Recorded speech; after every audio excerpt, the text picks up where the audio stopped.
The Buffalo Bills are on to the divisional round, and they are traveling to Denver to take on the one-seeded Broncos. That game's going to be on Saturday, either at 4:30 or 8. We'll find out the official times following Texans Steelers later tonight. We'll get to that game here in just a moment. But for the Bills, it is going to be a short week. We'll hear from head coach Sean McDermott in the 4 p.m. hour, and there are a number of injuries to keep an eye on. Both Jordan Poyer and Gabe Davis were ruled out of yesterday's game, and Josh Allen had to be checked multiple times by the medical staff. And then, of course, there were players that missed this game entirely due to injuries, such as Terrell Bernard, Max Harrison, and DeMar Hamlin. So do stay tuned for that. Now to tonight, Steelers host the Texans, kickoff just after 8:15. The winner of this game is going to head to New England to take on the Patriots. One big note for tonight, the Steelers getting wide receiver DK Metcalf back from his 2-game suspension. You can listen to this game over on our sister station, The Bet 1520, with coverage starting at 7. Also got game times, of course, coming up later tonight again, but we have the other matchups already set. In the NFC, it's the NFC West Invitational and the Bears. 49ers at Seattle, that game's on Saturday, then Rams at Bears on Sunday. Also going on tonight, White Hot Sabres winning 13 of their last 14. They do host the Florida Panthers just after 7, pregame at 6, both of which, of course, right here on WGR. But do stay tuned for the start of pregame. The Sabres are going to be holding a press conference with owner Terry Pegula, COO Pete Goelli, and NHL Commissioner Gary Bettman. Of course, we're going to carry that live for you right here on WGR. That's your Paddock Chevrolet Sports Update. Paddock Chevrolet celebrating 90 years of being your hometown dealership. I'm Zach Jones for WGR Sports Radio 550.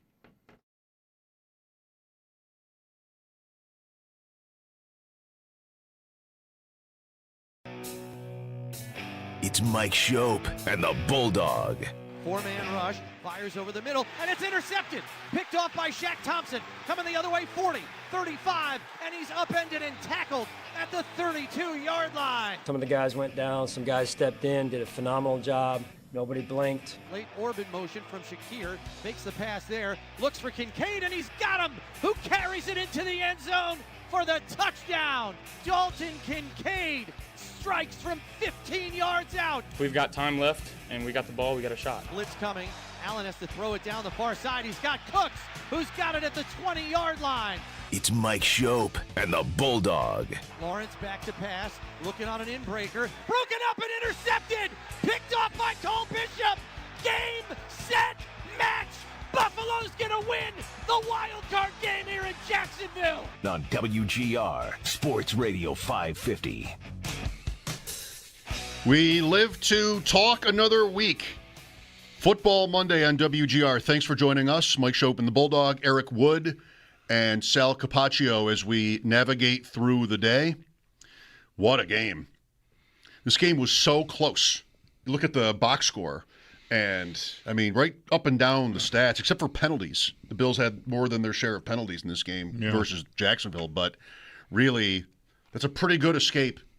And if you're right that Jacksonville is the best of it in the AFC outside of the Bills, then, I mean, let's go, right? Yeah, I mean, I hope I'm right. I did feel like this was the toughest. You know, whatever anyone, me or anyone else, thinks is the toughest matchup is obviously not very meaningful. You got to go play Denver now, and that'll have its own challenges. But I think Jacksonville was the most well-rounded team in the AFC bracket. The thing about this one, not that Denver isn't at least pretty good, but, man, this is the bye week put into practice versus a team on a short week taking, a beating. Right. Physically, the Bills. That's been a thing all year. But even Allen now, he just always gets through it. And I don't know, it was just said how McDermott will have an update later, maybe in an hour or so. There's just a lot to go through. That might take an hour or so. It might. You should start early. I saw Sal somewhat cheekily suggesting that when we get the first injury report will be Tuesday instead of Wednesday because the game's on Saturday, and he said it may require more than one page. The way things are dragging. I mean, they had a lot of guys that were, listed but played, and a few guys that were listed and didn't play. But now with more injuries, like Allen, Allen was still listed, I guess he was, even though he practiced in full. Mm-hmm. He's definitely still going to be listed, I would think, after all that. And I might be in danger of sort of taking for granted his durability or just how tough he is, because he hits his hand. He gets sat on. I'm sure he's fine. I'm watching this game with my son Owen, and he's always, especially about head injuries. He had his own head injury issues when he was playing pretty high level hockey, so he's very, I think, sensitive to that. And so Allen, he sees the guy squash Allen's head after that one rushing attempt, and I'm like, he's fine. And then the thing at the goal line where his leg gets, bent backwards, hyperextended, he's like, oh no, I'm like, he's fine. He'll be fine. He's Josh Allen. You are not going to have to go through you can even see obviously what happened and what could have hurt him and still be like, it's like the opposite of Lamar. Lamar a couple times this year has been hurt in games, and the analysis during the game is like, we think maybe here, you see this guy landed, and it's like you can't really tell what happens. Allen, you can tell what happens, but short of a bone sticking out of a body part, he's fine. You're going to go to the tent, he's fine. He'll be back. I'd love it to be more transparent, just for our curiosity as fans, how he really feels and what is it. So is he hurt?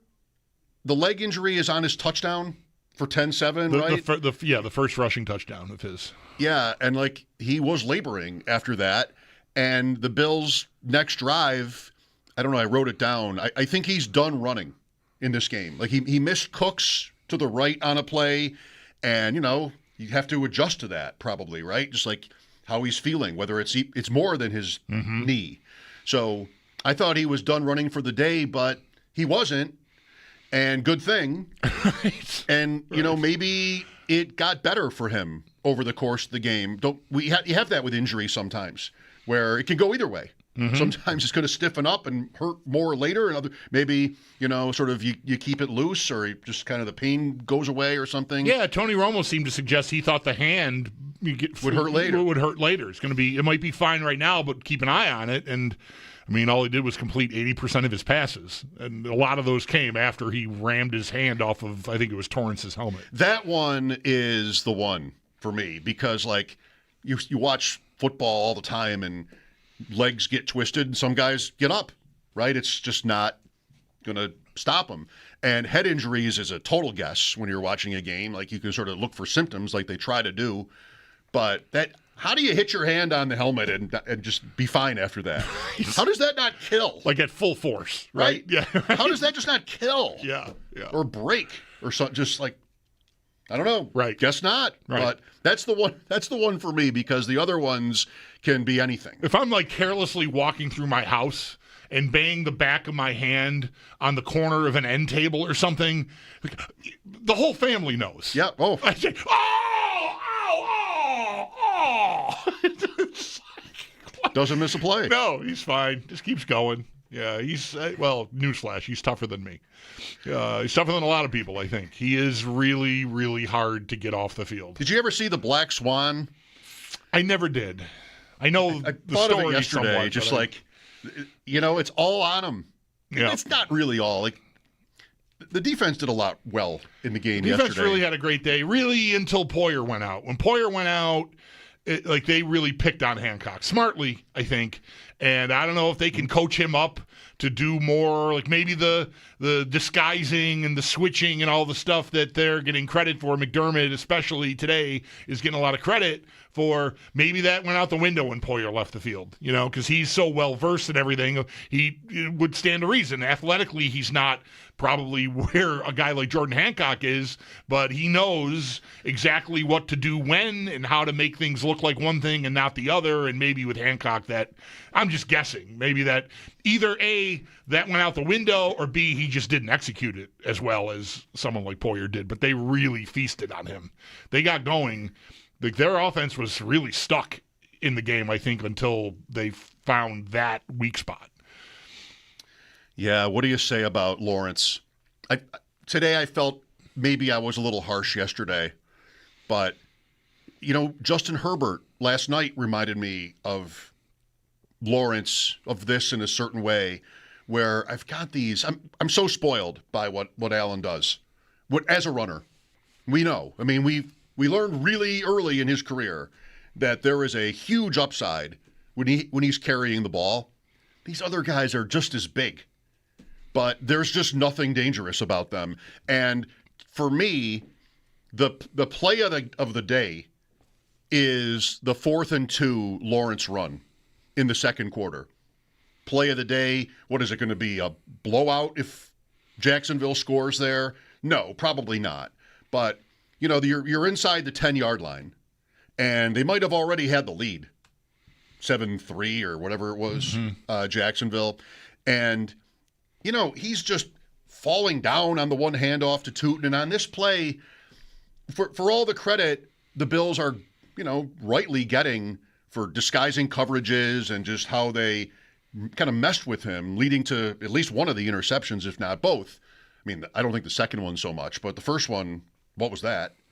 But, here's how and this is what the Bills have done so many times, is, we're going to take that out of the equation because we're going to have our 6'6", 240-pound running back keep the ball in a bootleg. And it's there. And he just dives for it. What would Allen do?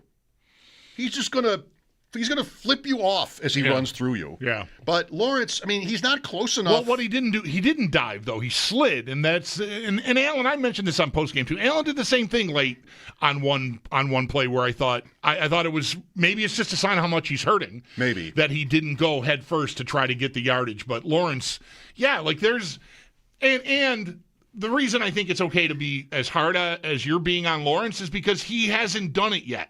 Like, Allen has trucked people. Allen has gone head first. Allen has gone through you, over you, around you. He's done everything but drop kick you to try to get that yardage. And here's Lawrence, who's facing that dude on the other side. Thompson. And Allen. Okay. He's got a shot to get that, and I got to slide to protect myself. And I don't know, it's a little revealing. I mean, like, how bad do you really want it? I know.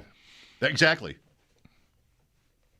It's the playoffs, right? Right. Like this play, he's one of these guys. He has been, and he had a really good season, if not a great season, Lawrence. I'm not going to ignore that, but the conversation about the AFC playoffs all these years is like, who is dog enough? And I think we think nationally they've missed the mark on Allen a little bit because it's just a knee jerk to his mistakes. But he's had, statistically, he's had a tremendous postseason career. So, you got to sort of face the music on that. But these other guys like Lawrence and Herbert and maybe Stroud tonight, here's your opening too. Not having Mahomes in the playoffs is there for them too. Here's a moment for you. Here's a chance. Take advantage of it. Yep. Yeah. And, they took the lead with 4 minutes to go. They did a lot right, Jacksonville. Yeah. They were tough.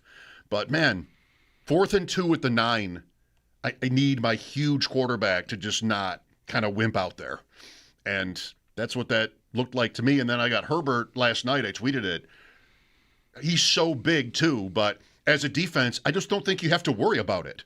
Like, he's not he's not the same. No. They're not the same. So now it's Bo Nix, who is not 6'6". He's almost 26 for his second year. It's pretty old. Denver. I think he's dog, though. He might be. I think Nix is someone, to me, I'd be surprised if you get in a moment like that he takes the safe way. Yeah, I agree, I think he's, because he's, what is he? He's not as pedigreed. I mean, he was a starter for a long time in college and ended up being a first-round pick, but he's not 101. There's always been questions about him, even going back to Auburn. And a guy that comes up that way is not going to take the easy route, right? If he's got a chance to make a play to plant a flag, he's going to go to try to plant the flag, maybe to his own, demise, but he's going to try. Whereas Lawrence is just a little more, I got to be safe. I'm the franchise. Like, no, dude, that's not the move right now. Well, I feel like I want to say some of the same things about Denver that I would have said we would have discussed about Jacksonville, where you don't have the 1A receiver, right? That's our obsession around here is the Bills not having, a wide receiver one, an elite player. Jacksonville didn't, and Denver doesn't. I mean, Cortland Sutton is their closest, but they're, kind of like the Jaguars with different names. It's Franklin and Mims and just, kind of a group of guys. Running backs, RJ Harvey, okay. ETN, though, ETN is pretty good. Harvey, I think, may be a little bit more explosive, as a rookie, but still, it's not one of the elite guys, so it's different like that, too. The thing is going to be whether Denver is Jacksonville at peak, and they played and they weren't in that game as good as Jacksonville, but they are home and rested. And really, this is like the Chiefs last year where they're rested. They didn't have to win in Week 18 either against the Chargers. They also didn't have to play Herbert. They got Trey Lance in that game, and they won 19-3. So I think Denver has been able – Kansas City fell apart. Denver has been able to look forward to learning more about this over the course of the week, play it out to this point. And they've played the Bills last year. They had yesterday to scout. That's probably what a lot of their last week was doing, in the coaching room. So I think that's the tough thing. If the Bills can just find the stamina for this game, because this is when it becomes a problem. These teams, I mean, you can go back to when there were 2 bye weeks in each conference. It's just a dominant record for the teams at home off a bye versus the wild card teams. And the Bills having to travel and then play Saturday is a tough ask, I think. They are favored, though. If you didn't know, by the end of last week, by yesterday, Jacksonville was favored in the game. That turned on shifted. Saturday, yeah. That's right. But right now I've got the same we had last week to start the week. Bills minus 1.5 at Denver. So I think that's it. We know that there are advantages in Denver's situation and additionally disadvantages in the Bills' situation, injuries and travel, and even that it's altitude, right? There's another variable unique to Denver, but they might not have as good a team as the Jags. It might not be, they might not be as good overall. Defensively, right? The Jags had the top run defense. Denver's right there. They're right there too. They had that last year, and the Bills, I think, went for 200 yards on the ground in the playoff game. So, year over year is not the same thing. And the Jaguars did do the job on the Bills yesterday. They and to their credit, the Buffalo's credit, they did have a pivot. Their passing game was live enough that they got by with Cook being, what was it, 16 carries, 45 yards or something around that. It was a very, very tough day on the ground. But, yeah, last year, there's a few things I'm reminded of with the Bills. That obviously the game's not here. It's there. That is one big difference. And the atmosphere and the altitude could be a factor, especially on a short week. And Allen already banged up like he is going in. But, yeah, the defense was so good. The Bills chewed that up. I liked that Denver, one of their superpowers on defense is that they've got a shutdown corner that's going to take away your guy. And I remember making this point last year. Guess what? It's kind of neutralized. I mean, you're going to shut somebody down, but it doesn't matter. Whoever you take away, maybe Shakir if he's at the top of that pecking order. I don't know how often they deploy him in the slot though. Surtain, I'm talking about, but I feel like that's it's sort of a little backwards, but it undoes one of your advantages because if the Bills had a guy that they need to get off to trigger their passing game, and Surtain can take them away, then you're sort of scrambling to find a pivot. And in this case, that's just kind of standard operating procedure for them. They don't have a guy, so go ahead, take someone away. We'll throw it to somebody else. Is conceptually how it's supposed to work. It doesn't always work. So anyway. Yesterday was just, it's the playoffs. Why shouldn't it be this way? But so stressful. They were never in the clear. I mean, hats off. This season, going into the playoffs, I was worried about this game just from a Bill standpoint, let alone whatever Jacksonville is, because they've just not had it smooth, right? I mean, some days it's offense, some days it's defense. It's always downfield passing. They're not perfect.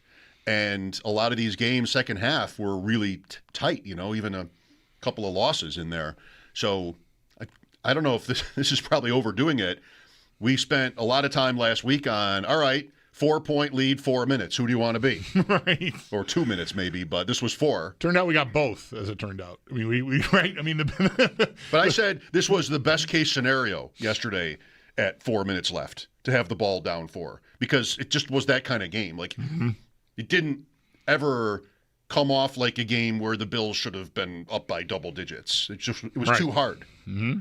So if I knew what the first 56 minutes were going to look like, I'd have been like, all right, I'll take this. 4 minutes, Allen, I'll take this. The big play to Cooks might have saved him. That throw is just unreasonable. Is what it is like to get that throw in that moment. There's a lot of the highlights, and I think just the broadcast angle of that play. I've seen it from behind Allen, I've seen it from the Jaguars end zone, and I've seen it from the camera view, basically the broadcast view. The broadcast view of it is so funny to me because the way the camera pans to follow the ball, it coincides with the blitzer making contact with Allen, and he just gets knocked out of the screen. It looks like a cartoon or something. Like it just because he's there, and again, part of it is the camera moving simultaneously as the blitzer hits him, but it looks like Wile E. Coyote or something. It's just a Super Dave. Right, Super Dave is exactly what I thought. A cannonball. I tweeted about shot it, at him. but I didn't use Super Dave because I thought that more people wouldn't get it. Oh, sorry. If I used it, but I that was the first thought I had, and I went, I'm going to go to Wile E. Coyote. I feel like that's more universally known, right? But we could discuss it. Just an unbelievable throw and a subtly great job. Maybe not that subtle. Like Allen tricks one of the defenders, I think, into thinking he's throwing it to whoever's running the out down there. I'm not sure Shavers? who it is. Says, there's another player down there that I think is in the slot and runs toward the boundary, and if Allen just freezes someone enough for Cooks to run right by him, and then there's just some open grass there. It's a great job. It's a great, playing the position, the subtlety of it, and then the athleticism to stand there, having already gotten the crap kicked out of him most of the day. Not that he was under a lot of duress, but he just took a lot of hits. And, I mean, he's had much tougher days, this season, Allen has. But I mean, worse. Right, yeah, tougher. Okay. I mean, like where he's gotten hit more in the pocket. Okay. But he just stands there, throws it with no bottom, no lower body, just arm, and then just gets plastered right in the chest. And it's close enough. I mean, he got it to the guy open for a huge gain that, I don't know, saved the season might be a little strong. It wasn't fourth down or anything, but still, what a play. It wasn't fourth down, but I thought of how they're down 4 and not 3, and I liked it.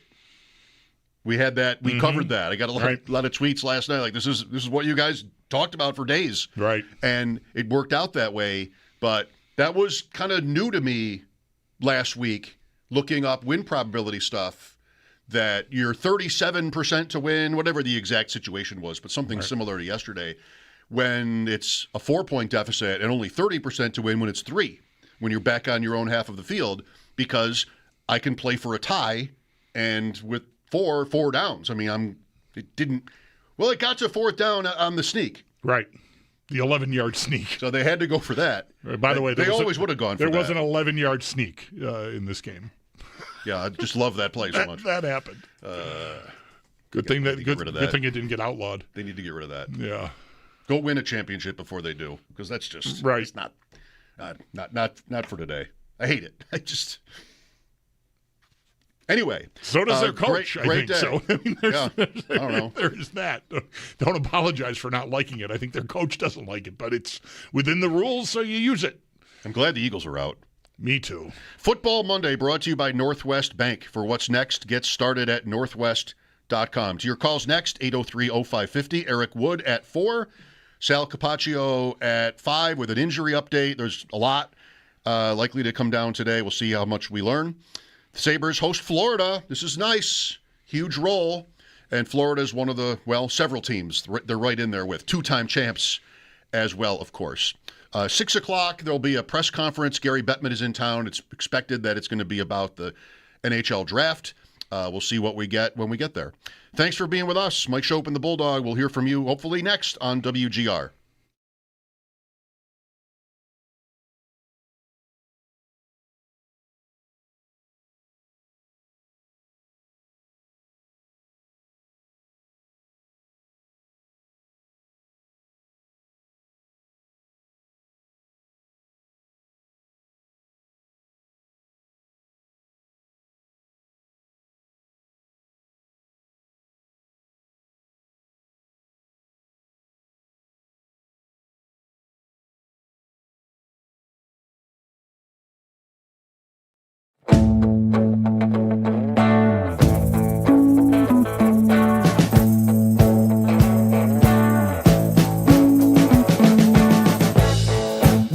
didn't sin so long, all the feels are gone.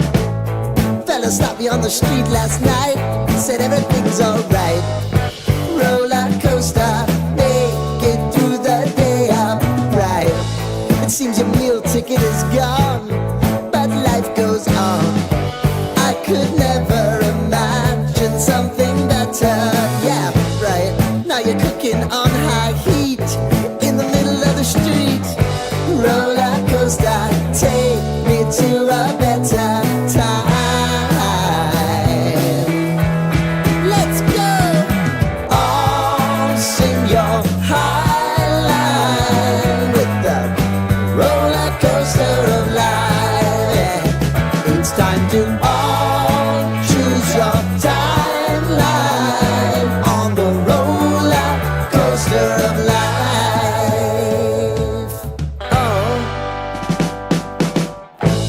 You seem to easily forget how to place your bet. When everyday life gets you down, you gotta steal the crown. Got to own it. Don't bitch and moan about it, please. God forbid you scrape your knees, and it's nothing to sneeze at. Oh, I've told you over and over again. You gotta get both hands around it and make your own plans. Roller coaster, it's taking over, it's about time. Oh, all sing your high line on the roller coaster of life. You've got to all choose your timeline with the roller coaster of life. Roller coaster.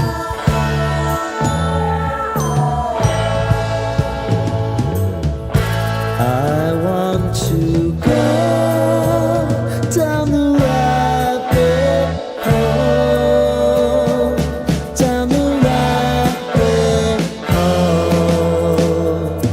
Oh,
the Jacksonville Jaguars, certainly if you're just looking at the box score, they did enough to win this game. They had 6.5 yards per play. They only had 2 penalties. They were 56% on third down. You know, yes, they lost the turnover battle 2-1, but it was the consistent play from the Buffalo Bills, led by Josh Allen, that allowed the Buffalo Bills to win this game, because otherwise it seemed like Jacksonville was doing all the right things necessary to win this game, but they didn't have Josh Allen.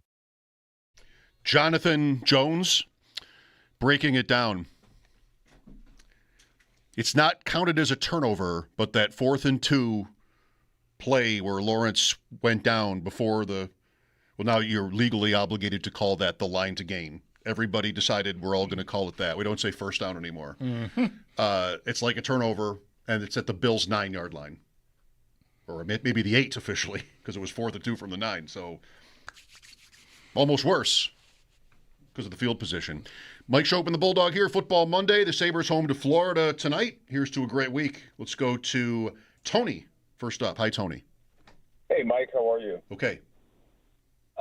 Just a couple points. I love your show. I listen to it all the time from Toronto, Canada. I heard some commentary this morning that really got my irk up. People were calling in, and instead of enjoying what happened, they're complaining that the coach should have taken time off the clock at the end. And the only comment I have to make on that, I want to hear what you have to say, is that I don't care that they have a field goal kicker that can kick 70 yards. I care that we need 4 points, not 3. If we have a penalty or setback, we still need to get in the end zone, and anything could have happened. We could have went sideways a couple times. And secondly, before I was disappointed with our run game, and I understand they're the number 1 run team. And at what point does the OC or the coach say, look, we need to abandon this run game, not because we're not doing well, which we weren't. It's the amount of time that comes off the clock every time we run a play and we're not going anywhere. What if we need that time near the end of the game? Love to hear what you guys think about that. Okay. Well, I don't know. I mean, teams usually are. It's not usually recommended to, quote, abandon the run. I mean, even if it's not killing it. So I wouldn't have that criticism. It was a back-and-forth game, and they ended up with enough time to win.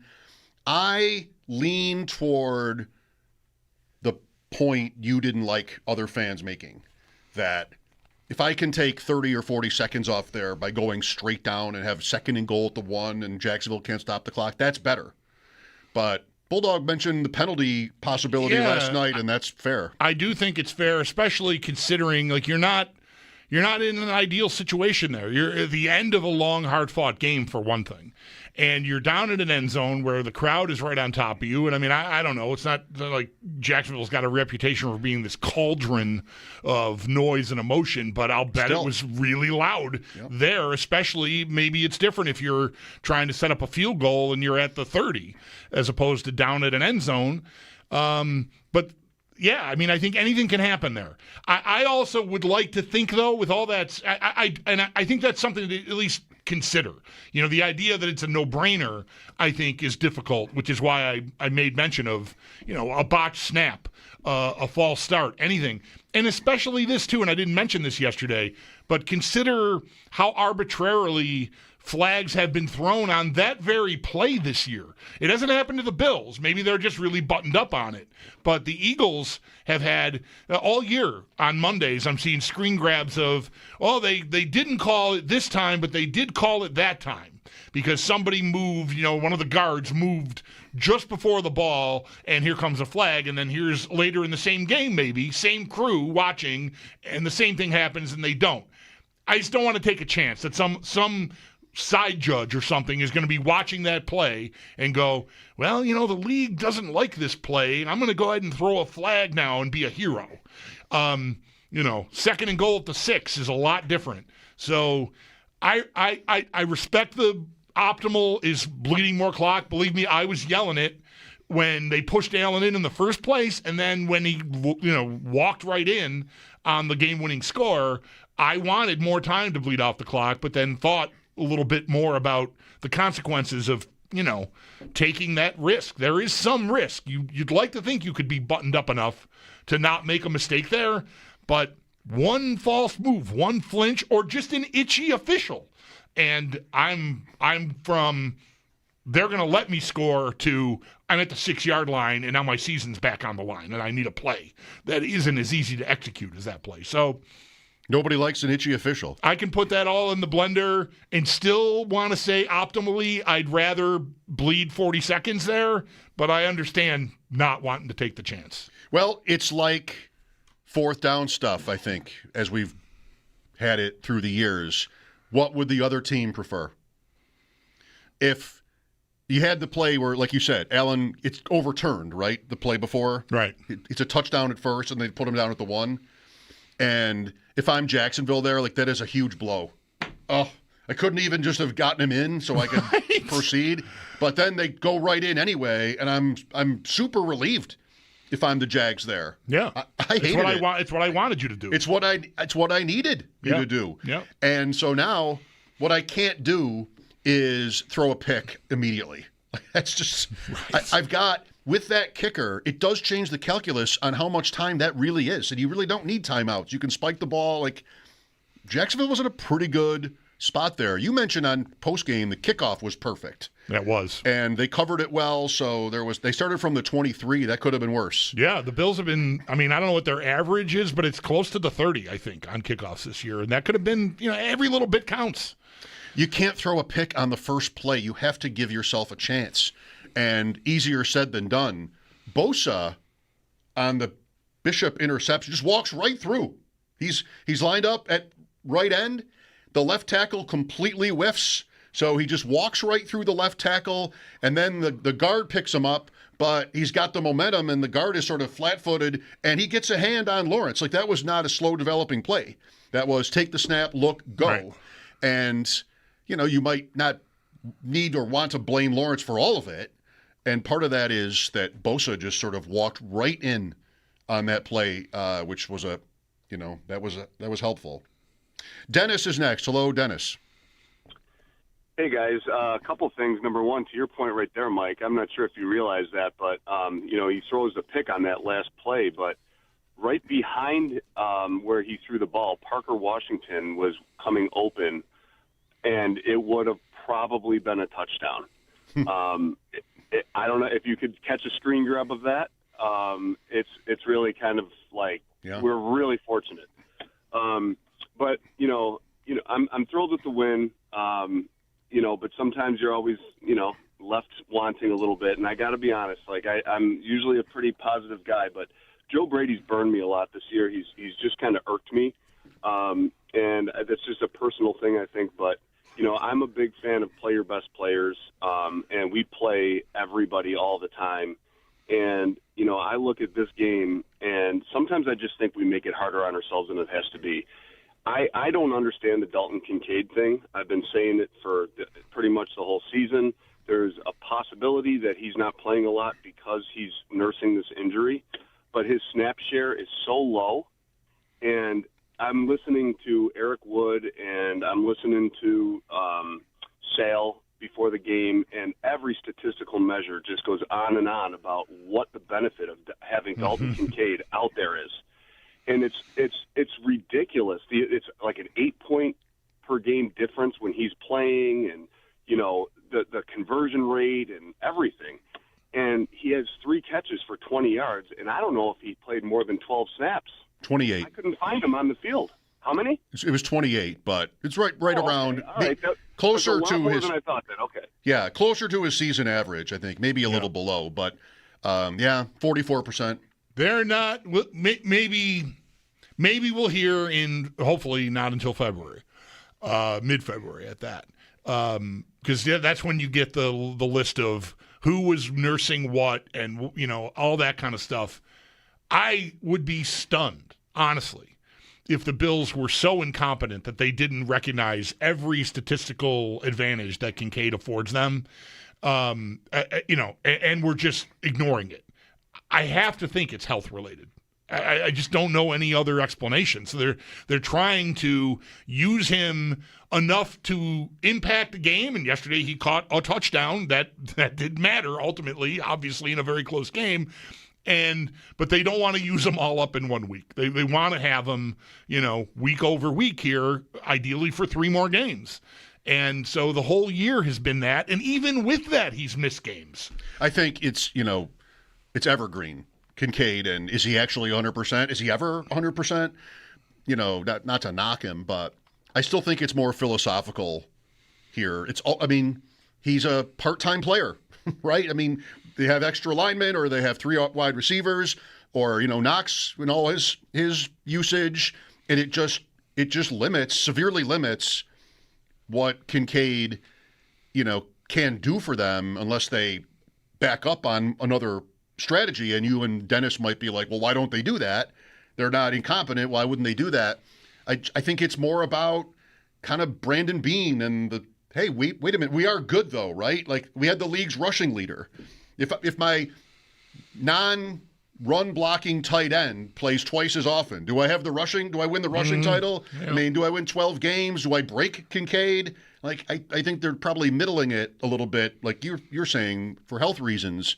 But really, since Brady, if ever, he's never been, he's not somebody that doesn't come off the field, right? He's always this way. I feel like this year, on the heels of the way last year went, it's even we can look this up, but I feel like it's even more dramatic this year, like how much he's off the field.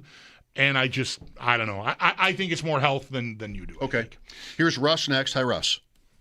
Hey, guys. Thanks for taking my call. Sure. 2 things. I just am so stunned by Allen yesterday. I mean, I think you guys have better reference on this, but it's got to be top 10 performance in Bills history. I mean, maybe top 5. I don't know. It was just incredible. And which brings me to my second point. I got to listen to Romo tell me how his hands hurt, and meanwhile he only has 2 incompletions, one of which is a drop, and he was just – I don't usually have an opinion on these commentators, but he was so distracted yesterday and seemed like he was going to talk stuff into existence. The one that, the end of the half with that was crazy. And then at the 3rd and 8, he's insisting that Milano got called, held this guy. Never mind, the refs didn't call it. They call it on Benford, and they show you that replay for like half a second. It's been half a second discussing it. And I'm like, this is insane. I mean, I don't know what he's even talking about. And it looks like the penalty was questionable on Benford there. So do you think there's a chance? I mean, I don't know what your opinion on this stuff is, but do we get stuck with him again next week? Do we get Ian Eagle and J.J. Watt? I don't know if I can sit to it. It'll be the number 1 crew. I mean, they've only got the one. Do they have a game each day? I think there are 2. Okay, and that way it could be. So maybe it could be the other crew Saturday. Yeah. Then New England would get Nance and Romo probably. I think from where he started from when he first got in there to where he is now, it's very tough. I don't enjoy him at all anymore on these games. I just don't think he's doing the work anymore. I don't have as strong a feeling that way, but a lot of, wow, you guys, Jacksonville's actually really good yesterday. And it's sort of the premise is what? We don't think so because it's Jacksonville? Like, yeah. I don't know. It didn't really fit with the actual conversation. I think they got a lot of respect. Mm-hmm. Didn't need to be lectured on that. Yeah. The Benford penalty, he just didn't need to do it. It's 3rd and 8. This is the last Jacksonville touchdown drive. That's right. Kept him alive. Yeah, and he did kind of grab him. It's one of these like most defensive penalties where it doesn't have to be called. Right. But he didn't really need to do it. He did grab the guy enough that you can't know whether Lawrence, if the guy would have been a little more open because Benford didn't grab him, maybe the ball does come to that guy. Right? It's one of these plays where you're looking like, the ball didn't even go there. What are you doing throwing the flag? But like that's not exactly the job, so. And it's sort of in his line of sight. Yeah, right. It wasn't on the other side of the field. That's or something. Right. That's right. Yeah, he was where enough. He was close enough to where Lawrence was looking that it, warranted. It was a very tough flag, but the analysis of it was more problematic than the flag being thrown in the first place, in my opinion, because Romo had the wrong guy, and then they really didn't give you a. I don't think that's a foul or not. It was just sort of like, well, the game's moving, so here we go. Yeah. Jacksonville played pretty fast for a lot of this game. I like that. We have Eric Wood coming up at 4. Mike Schopp and the Bulldog here at WGR.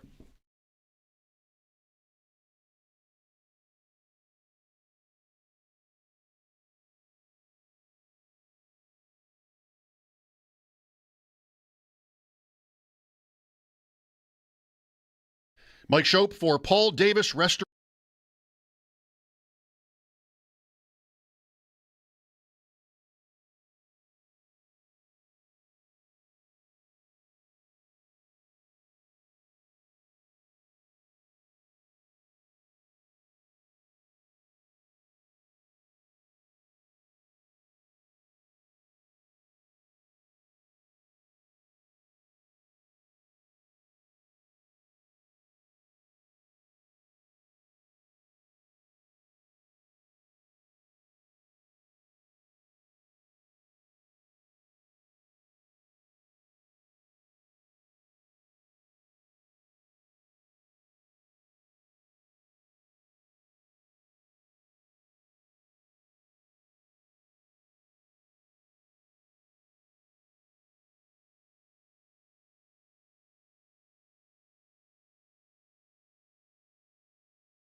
schedule for the divisional round looks like each of the 4 big ones get 1 game each. So it's ABC, CBS, NBC, and Fox.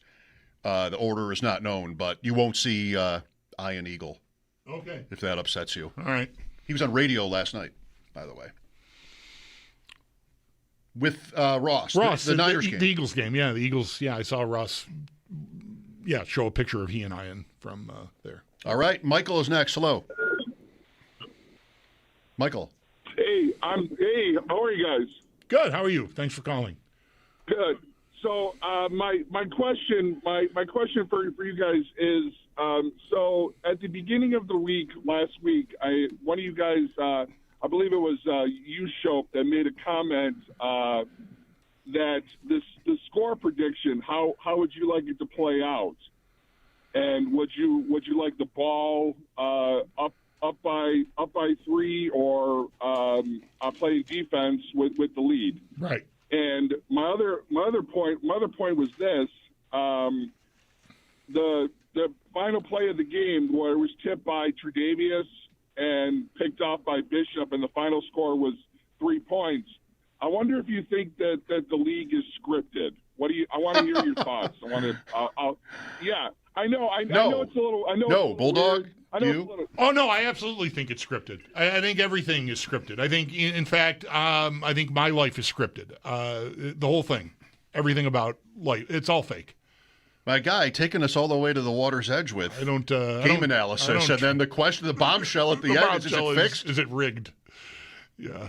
Yeah, it's all, everything's a simulation. Does he think maybe our conversation that he referenced is an indication like that we're in on it? Yeah, we knew. I hope he thinks we're involved. He brought it up, but really didn't say anything. Like, he just brought it up, which is, yes. I threw out that scenario, but with 2 minutes left. You get the ball at the 2-minute warning. Do you want it, or do you want the lead? That was it. I didn't go as far as to get to 4 minutes. Because it's 4 minutes. Right. But all the more reason to want the ball. We did talk quite a bit about that. And it's funny, as it turned out, I already said this, we ended up with both scenarios. I mean, it was more time, but the Bills got the ball, needed a drive to win the game, did it, and then still had a minute left that they had to protect. Right. So, both things ended up happening, and they did both successfully. They got the game-winning drive and then got the game-winning interception to seal it. So, game-winning, game-preserving, win-preserving. It didn't win them the game necessarily. They could have won the game any number of other ways if they hadn't gotten that interception. If we'd only thought of them, and then we could have submitted right. the suggestions. Yeah, I don't know. I don't know. It's not something I know a lot about, but I feel like if you were involved at the level the caller is suggesting at, if we were involved at that level, I don't think I would be driving a 12-year-old truck. I think the pay for that kind of thing would be probably, outpace what we make. Oh, my gosh.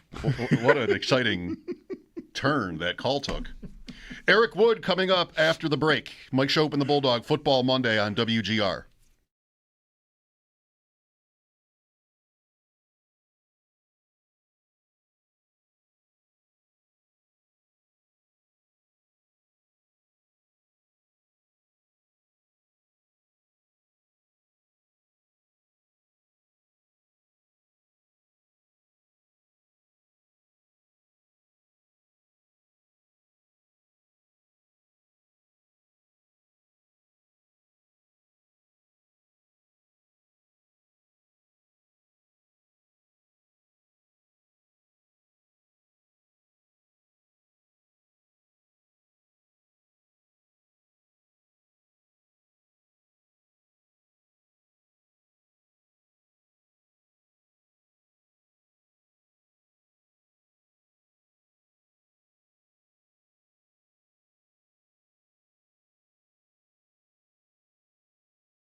The Buffalo Bills are on to the divisional round, and they're going to be traveling to Denver to take on the one-seeded Broncos. That game is going to be on Saturday, though we'll find out if it's either 4:30 or 8 following the completion of tonight's Texans-Steelers wildcard matchup. We'll get to that game here in just a moment. For the Bills, though, of course, it is a short week. We'll hear from head coach Sean McDermott coming up in the 4 p.m. hour, and there are a number of injuries to keep an eye on. Both Jordan Poyer and Gabe Davis were ruled out during the game yesterday, and Josh Allen, he had to be checked out by medical staff multiple times. And then, of course, some of the players that were ruled out even before the game, Terrell Bernard, Max Hairston, and Damar Hamlin. Do stay tuned. We'll get an update from what Sean McDermott had to say when Sal Kapacio joins the show in just about an hour at 5 p.m.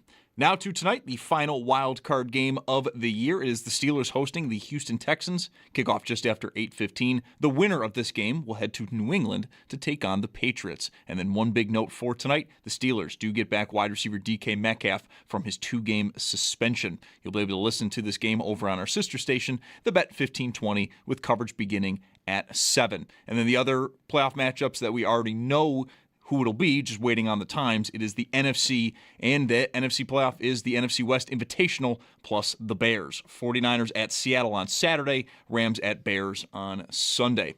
Also going on tonight, the white-hot Sabres, winners of 13 of their last 14, host the Florida Panthers just after 7, pregame at 6. Both, of course, going to be right here on WGR. But stay tuned. Right at the start of pregame, Sabres going to be holding a press conference. Owner Terry Pagula, COO Pete Gwelly, and NHL Commissioner Gary Bettman will be in attendance. This is expected to be an announcement that Buffalo is going to be holding the 2026 NHL Draft in June. That's your Paddock Chevrolet Sports Update. Paddock Chevrolet, celebrating 90 years of being your hometown dealership. I'm Zach Jones for WGR Sports Radio 550.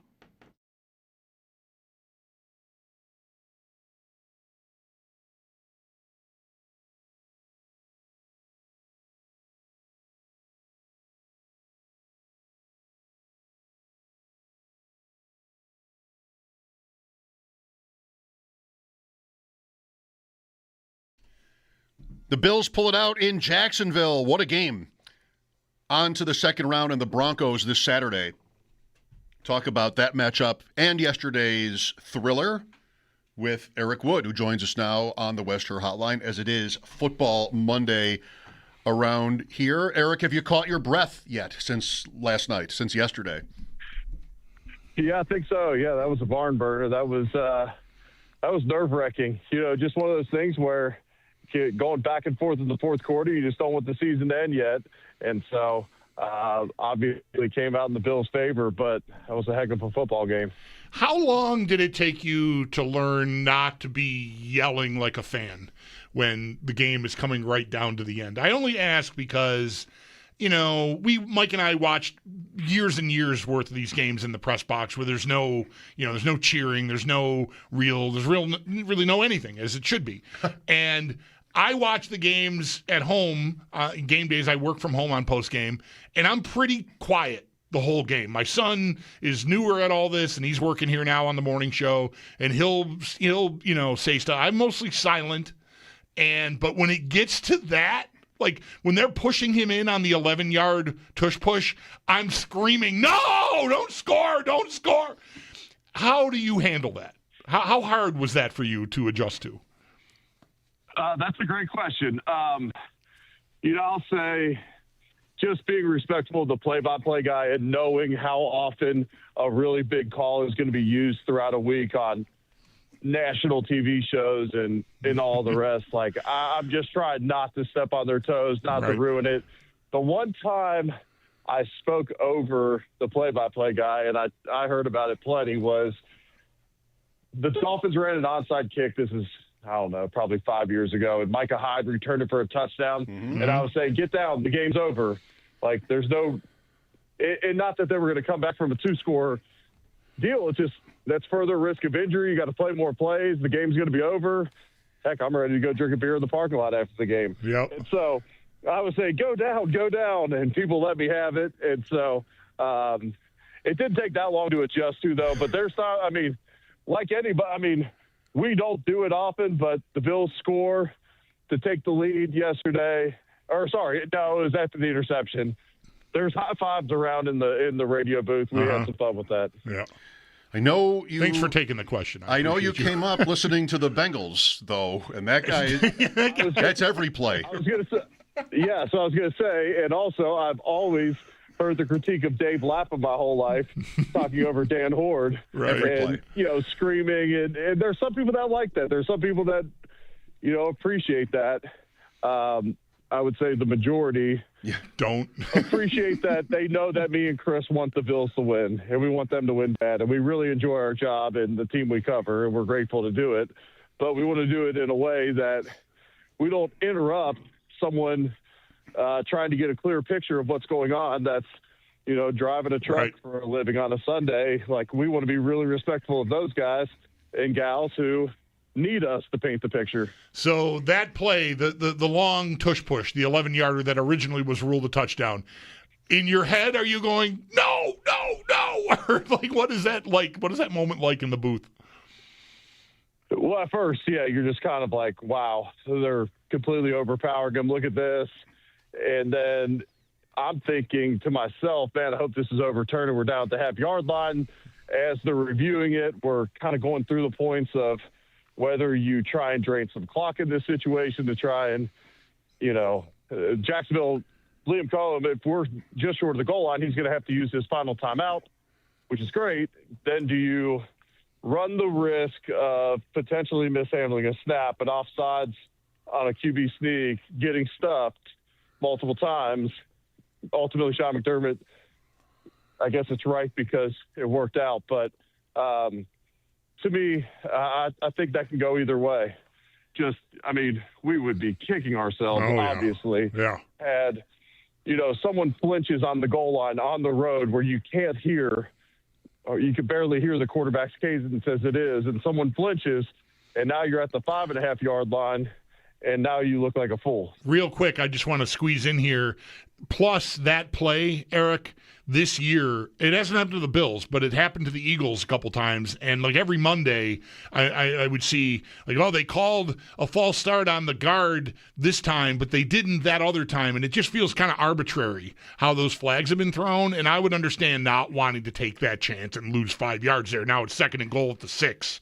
And it's a whole different thing.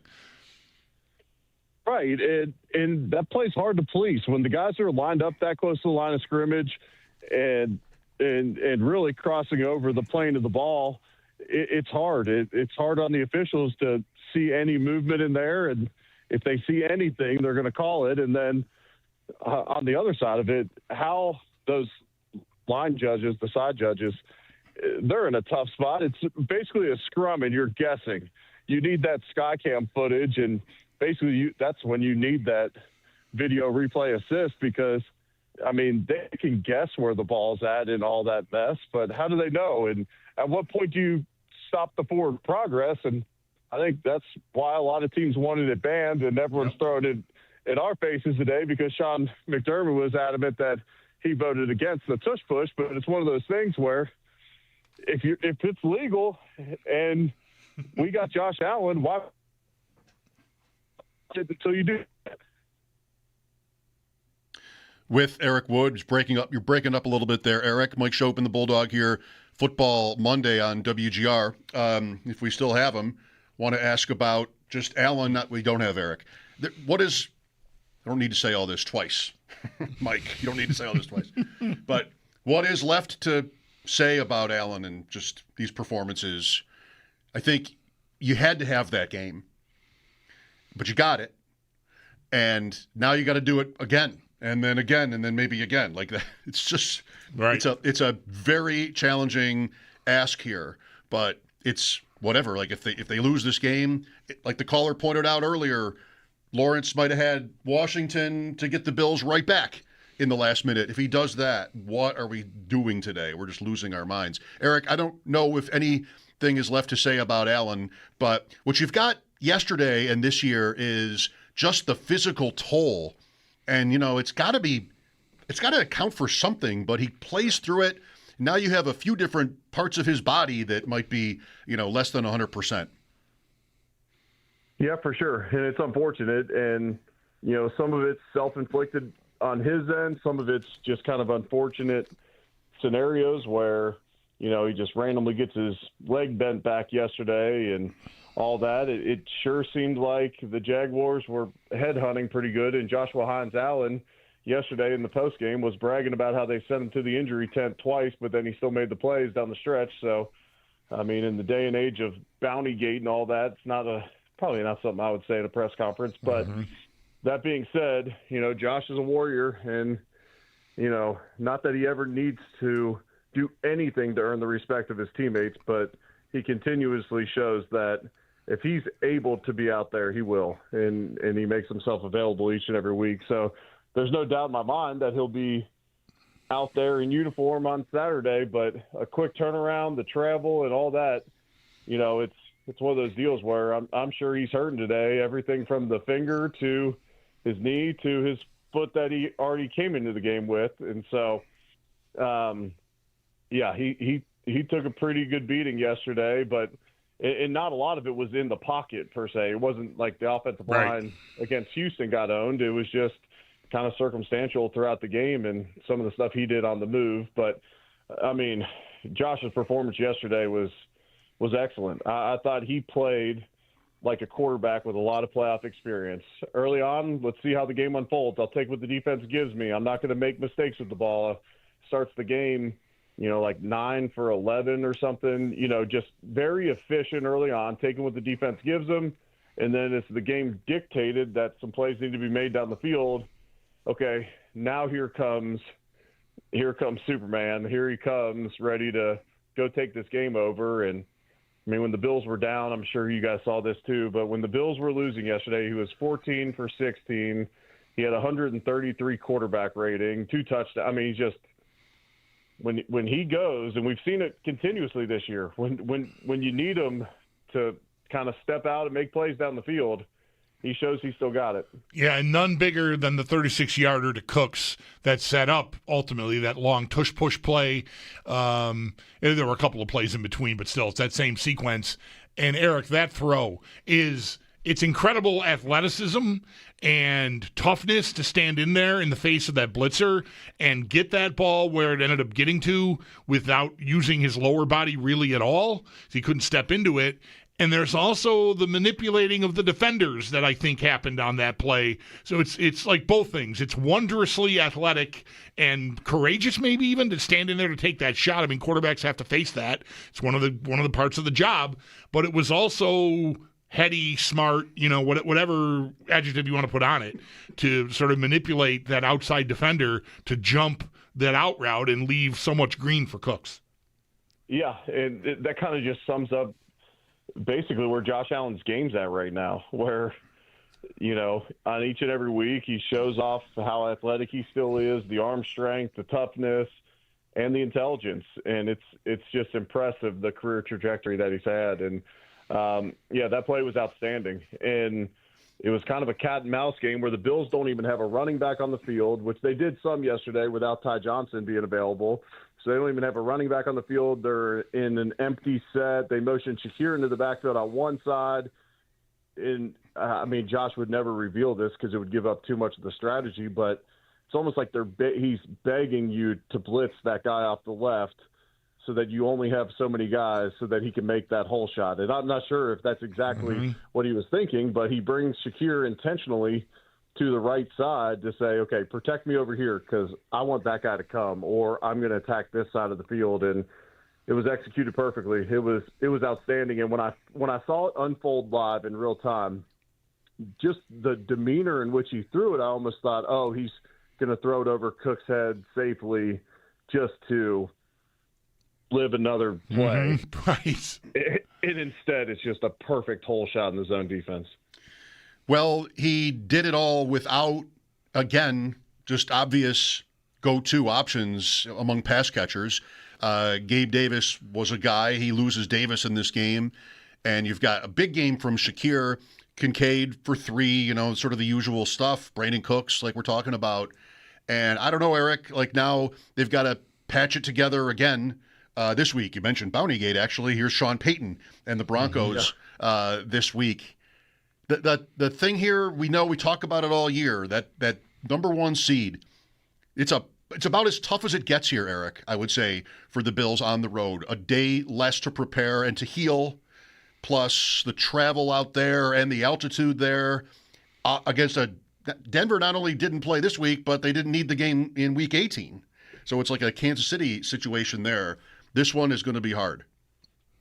It will be. Yeah, they're definitely rewarding these 1 seeds by giving them the Sunday teams on Saturday. And, yeah, it's going to be a difficult task, to go out there. Playing in the elevation is real. It can be difficult. For me, the biggest thing was it almost is just like cotton mouth, where you're halfway through a drive and you feel like your mouthpiece is just sticking to your teeth because the air is so dry and thin. But I never noticed that I was particularly extra winded. I just felt like at times, could hardly Like you wake up at 3 in the morning, exactly. My lip's gonna pull apart if I open my mouth right now. Yeah, like that kind of dry. Yeah, exactly. Yeah, like where a guy, back in the day when they'd bring the chains out, but any type of stoppage like that, I'm like waving over to a trainer just to throw me a water bottle. But yeah, it'll be a tough test, and this Denver team's impressive. Offensively, they've had some ups and downs without J.K. Dobbins. Their run game's not really there. Bo Nix can make some improvisational throws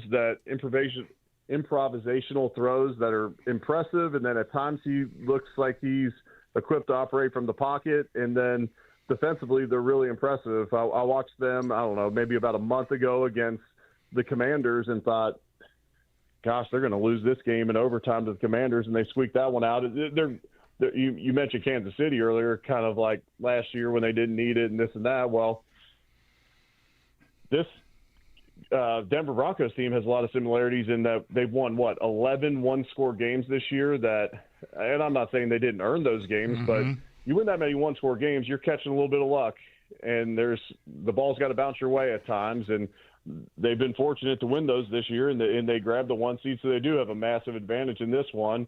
And so I'm pretty confident that Sean McDermott and this defense, they're going to be able to give a young quarterback some confusion on the back end. They got to be able to stop the run better than they did against Jacksonville, but this rushing attack, that Jaguars rushing attack wasn't that great either, and they ran the ball for about 7 yards a carry, but I have confidence in that side of the ball, and then, the Bills are going to have to make some plays offensively, and guys, you're probably going to throw away from Patrick Surtain, so can you pick on McMillan, the nickel, which we did last year in the playoff game?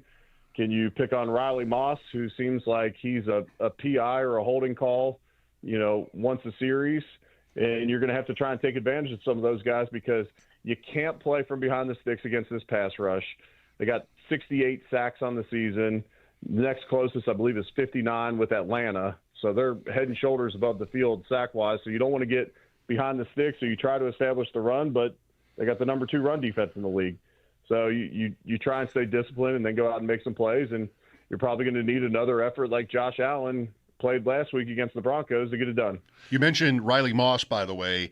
I was just looking at his name earlier. You probably can't lead the league in passes defended without, taking some chances with the flags, taking some liberties. So well, that and he gets thrown at a ton because Surtain's on the other side of the field. Right. Makes sense. Obviously, these are not division rivals, Eric, but they did meet in the playoffs last year. How much familiarity is there? Like, how much carryover do you think? I mean, it's another new season. There's some different personnel, but it's the same coach, same quarterback, a lot of similar pieces on defense. And we heard a lot about how tough Denver was going to be on defense, and the Bills shoot them up. Yeah, they put up over 30 last year in that game. And, so you take some confidence from the fact that you've done it before in a playoff game, and obviously different situation when you're not at home and all that. But, yeah, you can get some confidence from that. Guys are going to have individual matchups with guys that they had last year, so you kind of see what kind of moves they gave you or what they try to use tactically to try to beat you, whatever position that may be. There's a lot you could take from that, and then, there is carryover, but then each year each team is different. This Bills defense looks a ton different than it did a year ago schematically. The Bills offense does some different things, fairly similar, but does some different things as well. And so, they're going to be the same way. And so you put a lot of prep into these, and, this is I remember a Bill O'Brien quote from 2019, and he talked about meeting with his staff before playing the Bills in the wild card round, and he said, look, I'm just telling you, this is going to be the most prepared team we've played. The Bills are going to leave no stone unturned, and he goes, I know it because I sat next to Sean McDermott at the owners' meetings, which is a party for half of us, and Sean McDermott has got his planner out, and he's got every half-hour block of his day scheduled out to even spend time with family is even blocked off. He's like, when I saw that, I realized that is a detailed dude. And I say all that just to say that even on a short week, I got a lot of confidence that this Bills team will be prepared. That's one thing I got to do to spend more time with my family is write it in a book so that I remember to do it. I've got to do more of that. If it's not scheduled, you'll put something in front of it. I guess I deserve that. I brought it up, on my own.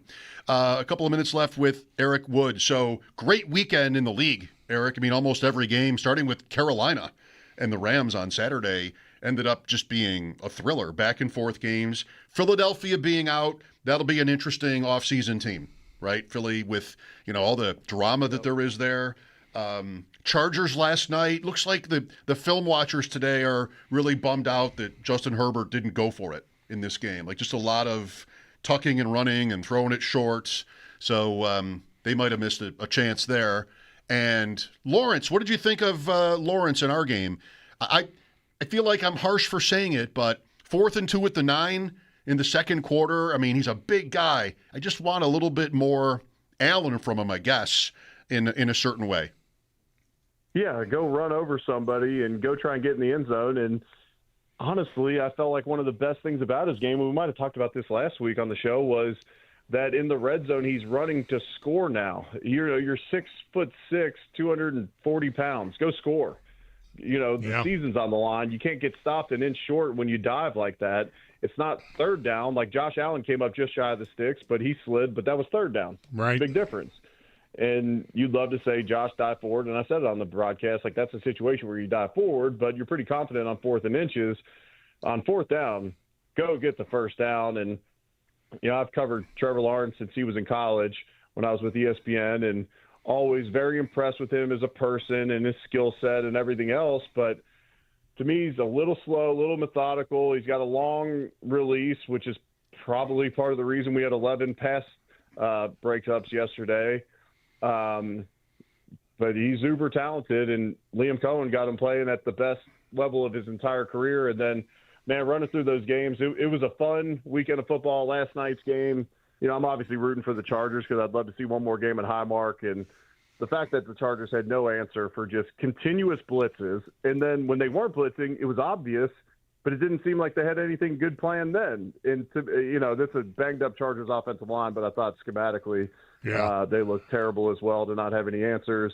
That Green Bay-Chicago rivalry is fun. It's almost like watching WWE leading up to it with all the hatred. And whether it's real or not, it's fun. This is like the NFL doesn't, we only play 17 regular season games. You go to the playoffs. Like everybody doesn't need to be nice. It's not like the NBA where you're going to see these guys over and over and everybody's buddies and whatnot. Like this is a physical game, and I like some of that. Yeah, it seems pretty real to Ben Johnson. I would say that unless he's just play acting. I want to know like what happens at the coaches meetings. Like, do they just avoid each other? Are they cordial there? Do they laugh it off? Like when stuff like that happens, like the awkward exchange between Dayball and McDermott after the Giants-Bills game. Like, do they just shake that off, or do they avoid each other? I don't know. I'd like to hear that. Yeah.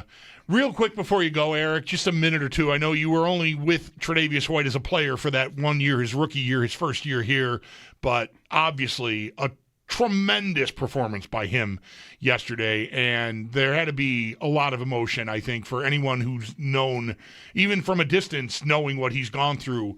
It can be emotional to think about and talk about, but man, what a game he had.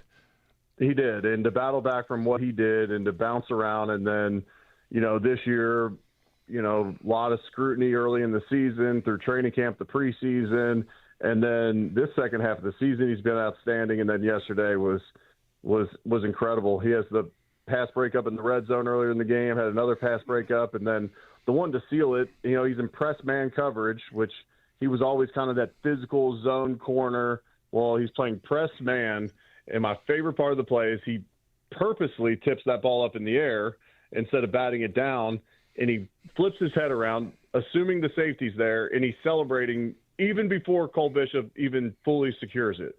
Like, that is a veteran play. I mean, it just, like, that just screams experience, savvy. The game's slow. Like, if the game's moving too fast for you and you're a rookie corner in that situation, it's at the end of the game, you're thinking, just bat this ball down, do anything I can to get, not give up the game winner here. Mm-hmm. He bats it straight up in the air to make the game sealer. Like, to me, that just screams Tre'Davious White. Smart, hardworking, knows the situation. It's who he's been since he was when he first came to the Bills. Glad this came up. Trey White, great day. I saw you tweet about that play too. Watch Bosa on that play, and what is the left tackle doing, Eric? If you see that, if you watch the line on that one, he just walks right through him, and he gets to Lawrence to put the pressure on there. We'll let you go here, and we look forward to talking next Monday. Okay, sounds good. Thanks, guys. All right, that's Eric Wood on the Western Hotline. His weekly appearances here on WGR brought to you by Northwest Bank. For what's next, get started at northwest.com, and by Northtown Kia, Western New York's #1 Kia dealer. Shop at northtownkia.com. Join us next, if you would, 803-0550 for your comments. Sal at 5, the Sabres home to Florida, pregame at 6. Mike Schopp and the Bulldog, WGR.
Well, exactly, right? 52. 28, carry the one. 28-24. All right. 2 minutes left. The trailing team has the ball at its 30-yard line with 2 minutes to go. Do you want to be behind or do you want to be ahead? 28-24, 2 minutes to go, 30-yard line, 1st and 10. Do you want to be 24 with the ball, or do you want to be 28 on defense? How much time? 2 minutes. How many timeouts do you want? Would that matter? You want 3 timeouts? It does matter. I mean, it does play some part in how – how you can play it from there. 28-24, 2 minutes to go, 30-yard line, 1st and 10. Do you want to be 24 with the ball, or do you want to be 28 on defense? How much time? 2 minutes. How many timeouts do you want? Would that matter? I mean, it does matter. I mean, it does play some part in how you can play it from there. I don't know. I'm inclined to say give me the lead because the last couple of years the Bills have been the team in this position and it hasn't happened. So maybe let's try that. Let's try needing to protect a 4-point lead, and maybe I don't know. Maybe Micah Hyde comes down with an interception. Sorry. Maybe Jordan Poyer comes down with an interception. Is he playing? And he's talking today like he's absolutely playing. Okay, that's good. I think that's good. Okay, I think he has helped them be the best version of their defense that they can be. Fine. So, I might want to try that. I might want to try that on because the other way hasn't worked. But also, there is, you were talking, you got the win probabilities out from the last 2 years. Right here. And it was around 34, 37, somewhere in that, right? The Bills take over. That's their win probability. Trailing by 3 in both of those cases. No, so close. Almost the same. I put you at your 30. This is the 35. 4-point deficit. That's what I said. 28-24.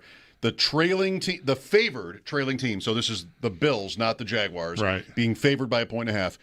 According to Pro Football Reference, 37.5% to win. So 3 out of 8. Right. Oh, and then it went down for the 3. If it's a 3-point deficit, because you might play for the tie. You're only 30% to win right. because of the field goal. That's right. Yeah. Well, I know that it doesn't work this way, but if it's 30% and I'm 0 for 2, I'm due. Like I should be. I'm one of the 3. I should be able to get one of the 3 home. It's close enough. 33 point whatever. So it was 3. You're using the last 2 years, right? The Chiefs. That's what I've built my house. That's your model. Yes. And those were both 3-point margins. Right. Oh wow. That might be your answer then. If I pin you down here, your answer might be if I'm down by 3, I'll take it because I'm due. This is contrary to the probabilities. Right. If I'm down by 4, I think I'd rather play defense. Right. See if they can score a touchdown on me. Right. It's on to the divisional round for the Buffalo Bills. They are going to Denver to take on the 1-seeded Broncos. The game is going to be on Saturday, either at 4:30 or 8. We'll find out the time following tonight's game, Texans-Steelers. We'll get to that game, though, here in a moment. Now, though, for the Bills, head coach Sean McDermott is still currently speaking with the media, but we did get a lengthy injury report. Jordan Poyer, he is week to week with a hamstring. Dalton Kincaid was in a boot, though he should be fine. They are still evaluating Tyrell Shaver's knee, and then Gabe Davis, he is going to be out for the remainder of the season with a torn ACL. Some good news, though, the Bills are opening up the 21-day practice window for Ed Oliver and Curtis Samuel, and then all of Ty Johnson, Max Harrison, and Terrell Bernard are improving, and they'll see how the week goes. We'll get more, though, on what McDermott had to say in just about a half hour when Sal Kapacio joins the show at 5 p.m. Now to tonight, though, the final wild card game on the schedule. The Steelers hosting the Houston Texans. Kickoff at 8:15. The winner of this game is going to head to New England to take on the Patriots. And then one big note for tonight, the Steelers. They are getting back wide receiver DK Metcalf after he serves his 2-game suspension. You can listen to tonight over on our sister station, the Bet 1520. Coverage begins an hour before kickoff at 7. And then the other matchups have already been figured out. We're all just waiting now for the times. In the NFC, it's the NFC West Invitational plus the Bears. 49ers at Seattle on Saturday, Rams at Bears on Sunday. And then also going on tonight, the White Hot Sabres, winners of 13 of their last 14, host the Florida Panthers just after 7, pregame at 6. Both, of course, going to be right here on WGR. Stay tuned, though, for the start of pregame. Sabres going to be holding a press conference with owner Terry Pagula, COO Pete Gwelly, and NHL Commissioner Gary Bettman, with the expectation this is to announce Buffalo is going to be holding the 2026 NHL Draft in June. It's Paddock Chevrolet Sports Headlines. Paddock Chevrolet celebrating 90 years of being your hometown dealership. I'm Zach Jones for WGR Sports Radio 550.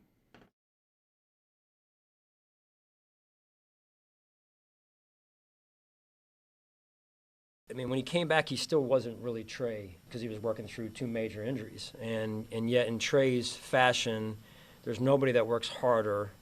And he's gotten himself back now to where he's playing really good football. And credit to him and the work that he's put in, and our medical team as well. Just overall, he's just as good as there is in terms of his determination, his heart. Sean McDermott on Trey White. Lots of news. with the injuries, and Sal will join us at 5. Good to see they're using those boots. A precautionary boot. Precautionary boot. There it is. Dalton Kincaid, precautionary boot. Put that name down for next year. Precautionary boot. No Gabe Davis. Too bad. Hate to see that. Shaver's hurt too. Shaver's stayed in yesterday after his injury, I think, unless something else happened to him. But we all know it. They're already pretty light at that position. Sneaky Joe tweeted about how, I guess today around the league is when practice squad contracts run out. Right. And there could be some interesting names there. Sherfield was here before. Right. Who was it that Joe mentioned? I saw KJ Osborne, who I think... Yep, that was a name I saw. Vikings. Maybe was he at UB maybe for a minute, Osborne? Yes. And there's somebody else there that Joe, I'm going to find out now, but even Nyheim Hines is also... I saw, yep. So, yeah, I mean, if something's still up with Ty Johnson, like, I don't know. Yeah, they could have a very busy week in that way, depending on how severe this stuff is. Obviously, we know no Gabe Davis. Shavers, I guess, is a big one there because they've got, McCole Hardman for Gabe Davis. That he's here. Davis obviously goes to IR, so there's a roster spot. Then you just do that. Interesting, though, McDermott did mention amongst the news here that the practice window for 2 players is going to open this week. One is Ed Oliver, which a lot of people have been sort of waiting for and hoping for, that at some point in the playoffs that could happen. We'll see if that means he has a chance at least to play on Saturday against Denver. Curtis Samuel is the other one who's been on IR, and I hadn't heard much about him at all. Somebody on Twitter, I think, after the game last night was asking me about it. Like, I'm going to find out. Like, I would think today is a day that McDermott either A, will tell you what's going on with Curtis Samuel, if anything, or if someone's going to ask him, because they clearly have a need, again, at receiver with the injuries they've had, especially if Shavers misses time. I mean, I don't know what they do with because he's a special teams guy, too, and just... That feels like it would be, as much as he's not super productive in the passing game, I feel like he's a lot to replace at this time of the year for them with all that he's done for them. He almost blocked a punt yesterday, too. First punt of the game. I mean, he was right there. Credit to him. Great job to get that close and not hit the punter. Yeah. I mean, that landed to the side. Holy cow. Because I saw, you could tell even just watching it live, boy, that was close, and I'm thinking, I'm waiting the whole time the ball's in the air. The camera pans to where Shakir's waiting for him, just like dreading the flag on the bottom of the screen, just because I'm like, oh man, anytime you almost get a block, it's not uncommon to see the flag for roughing, but he did a good job to stay away from the guy. Robbie Chosen, the former Robbie Anderson, is the player right. Joe mentioned. I guess he was with Brady in Carolina. Lou is with us. Hi, Lou. Hey, guys. So I'm just curious, if you were to put on your coaching hat on or offensive coordinator, how would you use Josh Allen? I mean, would you like, have him drop back and just stay in the pocket and just like that Dan Marino style, just avoid him getting injured? I know Denver's going to go after him. I know they'll probably try to take a game because he's their whole offense, I would think. Yeah, I think there was some of that in evidence yesterday. I don't know how dirty it got or how cheap it got, but I can't. Like, this is for the Super Bowl here. This is what it's all about. I don't even want to raise the subject with him. I got to trust Allen to a certain extent. Stay safe. Yeah. Right. Yeah. Right. And I think that can be intuitive if his knee is bothering him or whatever else is. So, I'm not writing up a different prescription for him. I do think, I don't want to say regardless of the injuries, because who knows how much stuff is bothering him that, he's never going to let on. He's always going to say he's fine. And so, we don't really know. But I think all year there's been little signs that he's past peak effectiveness, I think, as a runner.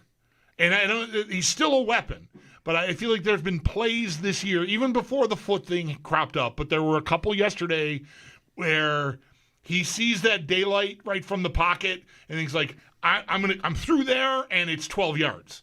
And he's just getting clipped. I just think there's just a little it just, it's age. It just happens. The injuries are only going to exacerbate that, I would expect. But so I don't think there's any reining him in, but I think we're starting to see like the other side of the mountain on Allen as a runner. I think we're almost there. Unless it's just circumstantial and the defenders just had better angles on him. I don't know, but I just feel like there were a few times this year, again, earlier in the year, where just getting clipped. He still had some great, incredible moments, but you don't get to be the best at that forever. You know, he's going to be 30, and it happens. He still is, though, giving them insane value inside the 5. No question. Or inside the 11, I guess, in terms of yesterday. Just that power and strength is still very much there. Noah is next. Hi, Noah. Hey, guys. And Bulldog, I agree with you. I was looking at the highlights from first and second year from him recently, and he's definitely lost a little bit of speed and a step, I would say. He still got it, but definitely a little less. Reason for my call. So I had three quick things I wanted to go over. I feel like we got pretty lucky playing on Sunday instead of Saturday. The weather on Saturday, that's what I looked up as soon as I saw the schedule. Because it was hot. Like 83 and sunny. Okay. So, yeah, it was hot. Mm-hmm. So 63 and cloudy, if they had to play in that extreme heat again, like they did against the Dolphins earlier in the year, like I was at that game, and it was brutally hot. Okay. What else quickly? Yeah, so, sorry to be the bearer of bad news, but the Steelers actually haven't won 23 Monday night games in a row. It wasn't a Monday night game that they won. The one that they lost to Washington, it wasn't an official Monday night football game. That's the difference. Oh, okay. It was a rescheduled something or other. It was a rescheduled game from the COVID year. Right. Okay, that's a fair point. Last thing I was going to say, last time I called was when the schedule released, and I asked you about Joe Brady's lack of creativity, and I feel like we're literally in the exact same spot as we were last year. Like, first quarter, 3rd and 6, let's run Josh Allen up the middle with the box stuffed. Like, why do we not have any bread and butter plays on 3rd and long? My question really is, like, regardless of what happens this season, do you think that he'll be gone after this year? Would you want him gone, like win or lose? Like, personally, whether we win the Super Bowl or lose next week, I think it's, his time. He's kind of done what he can. He showed us what he has in 2.5 seasons, and I think something new would be, better overall for the team. Okay. Yep. Not thinking about it really at all yet, but I'm not going to say that I'd be close to it if they made a change there. I don't think he's, above that. So we'll see. See what happens in the remainder of their season. It should probably mean a lot to what ends up happening. Here's Brian next. Hi, Brian. Hey, guys. Bulldog, very astute, because I've been thinking that all year, a couple of times throughout the year, each game, it seems that age thing, even though it's very, very subtle, that split second of reaction time where Josh used to just hit that hole immediately. You could just see him. His brain is it's not a second. It's not a half a second. It's a split second, and that's all it takes. Yeah. And I think that's as much about reaction time as it is also about foot speed. Right. Self-protection and speed. But anyway, I wanted to just comment a couple things. One, thank you, Udunsky, or whatever that OC's name is at Jacksonville, because holy cow, they were just moving the ball on the run, 8 yards, 6 yards, and then you go away from it over and over again. And I was thinking, if I was a freaking Jaguar fan, my TV would have been broken, because they gave us a huge break by, he goes, 1st and 10, run it 10 yards, run it 6 yards, run it 5, and then try to pass it on 1st down. Not get it, 2nd and 10, now you can't run, 3rd and 10, now you're out, 3 and out. And it was like, why are you doing this? But anyway, thank you, Grant, or whatever your name is. The other thing I wanted to just say on the coaching, one of the best coaching jobs of the season, more so on defense, and obviously that had a lot to do with what you talked about already with the a lot of the subtle movements and subtle changes that were made after the coach could no longer talk to Trevor. Yeah. But I think Poyer being out made a big difference, and Hancock's very physical, great tackler. But yeah, he was a split second slow, so that made a difference. All right, thanks, Brian. The Jaguars still, I hear your point on that they could have run more, but they still were pretty efficient. I mean, they did not get into those kind of 3rd and 10 or whatever situations often enough. I mean, even if they did, they punted twice in this game. So really, it didn't kill them. I would say that you could say that. It's also easy to say because what you did didn't work well enough. But yeah, I was thinking about Bashal Tutin going into this game for Jacksonville, and he got some looks. He did. He got off pretty well. But in the end, it's another game where them getting gashed on the ground didn't really burn them. Bills, yeah. It's been really most of the year. Again, it's not optimal, and it is a way that you can get beat. It's just very rarely resulted, in my opinion, as like the reason that they didn't win a game. We'll talk to Sal at 5. Football Monday. The Sabres host Florida tonight. Kind of big for January. Mike Schopp and the Bulldog here, WGR.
Football Monday, Sal coming up with the latest on the injuries and a look ahead to the Broncos. The Sabres tonight, a few things. So 6 o'clock for pregame for a 7 o'clock game as ever. But Gary Bettman is in town with the owner and the COO, Pete Gwelly, expected to announce the Sabres getting the draft again. And we'll eventually get to that conversation because last year was a Zoom draft, kind of. It was so bad. It was so bad. Like cringy, comedically, not like unintentionally hilarious is what the draft And was you told me earlier they're not going back to the old way. They're not. It's going to be, the teams are going to be at their headquarters and the prospects and their families will be in the arena. And so, yeah. What kind of atmosphere is that? As a fan, like that's going to be part of this, right? Yeah. We'll see. Tonight, Lindy Ruff coaches his 1900th game. Is that a lot? That seems like a lot. It's less than his opponent tonight, though. Wow, Paul Maurice. Paul Maurice is one of 2 coaches above Lindy, and the other is Scotty Bowman. So that'll be interesting. The Nordiques are on tonight against Toronto. Yeah, home in Colorado. Toronto is visiting. Right, that game's in Denver, I think. I think so. Yeah, right. Be weird if they were taking that show on the road to wear the other jerseys somewhere else. But I don't know, maybe people would dig it too. Edmonton is wearing a fun, cool-looking alternate at Chicago. Okay. As well. I think that's happening too. Yeah. Maurice beat Lindy by a year. Like, not accounting for time off for either guy, but he coached the last game in the odd, and that's the year before Lindy, or 2 years before Lindy got the job with the Sabres. Yeah. He was the Hartford head coach back in 95, 96. Really young. Yeah, very at the time. young. Lindy is 65 now. Let's go to Todd here. Hi, Todd. Hey, guys.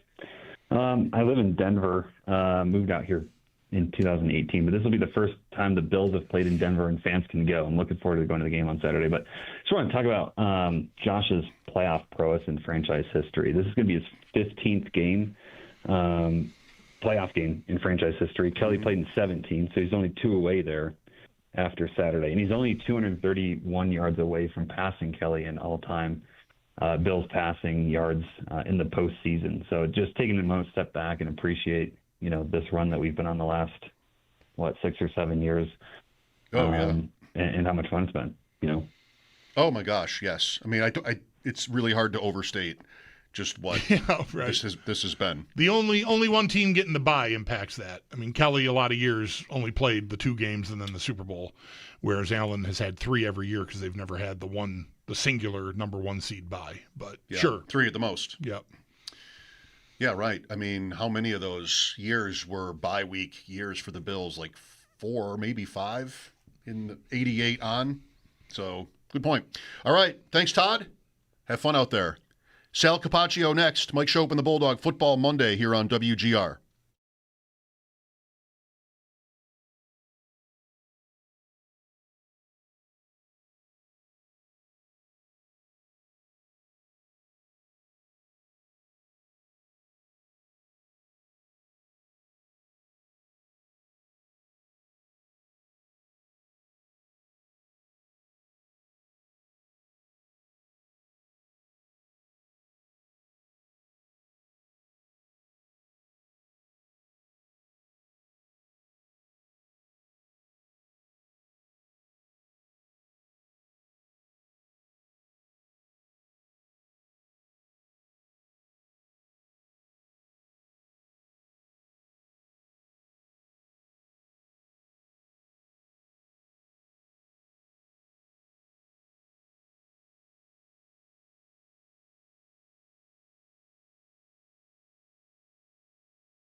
It is on to the divisional round for the Buffalo Bills, and they will be traveling to Denver to take on the one-seeded Broncos. The game is going to be on Saturday, either at 4:30 or 8. We'll find out the time following Texans-Steelers later tonight. We'll get to that game here in just a moment. But for the Bills, it is a short week. Head coach Sean McDermott did speak with the media earlier today, and we got a bit of an injury update. We'll start with some of the bad to news. Jordan Poyer, he is week to week with a hamstring. Dalton Kincaid was in a boot, though he should be fine. They are evaluating Tyrell Shavers' knee, and then staying with knee injuries, Gabe Davis. He is out for the remainder of the season with a torn ACL.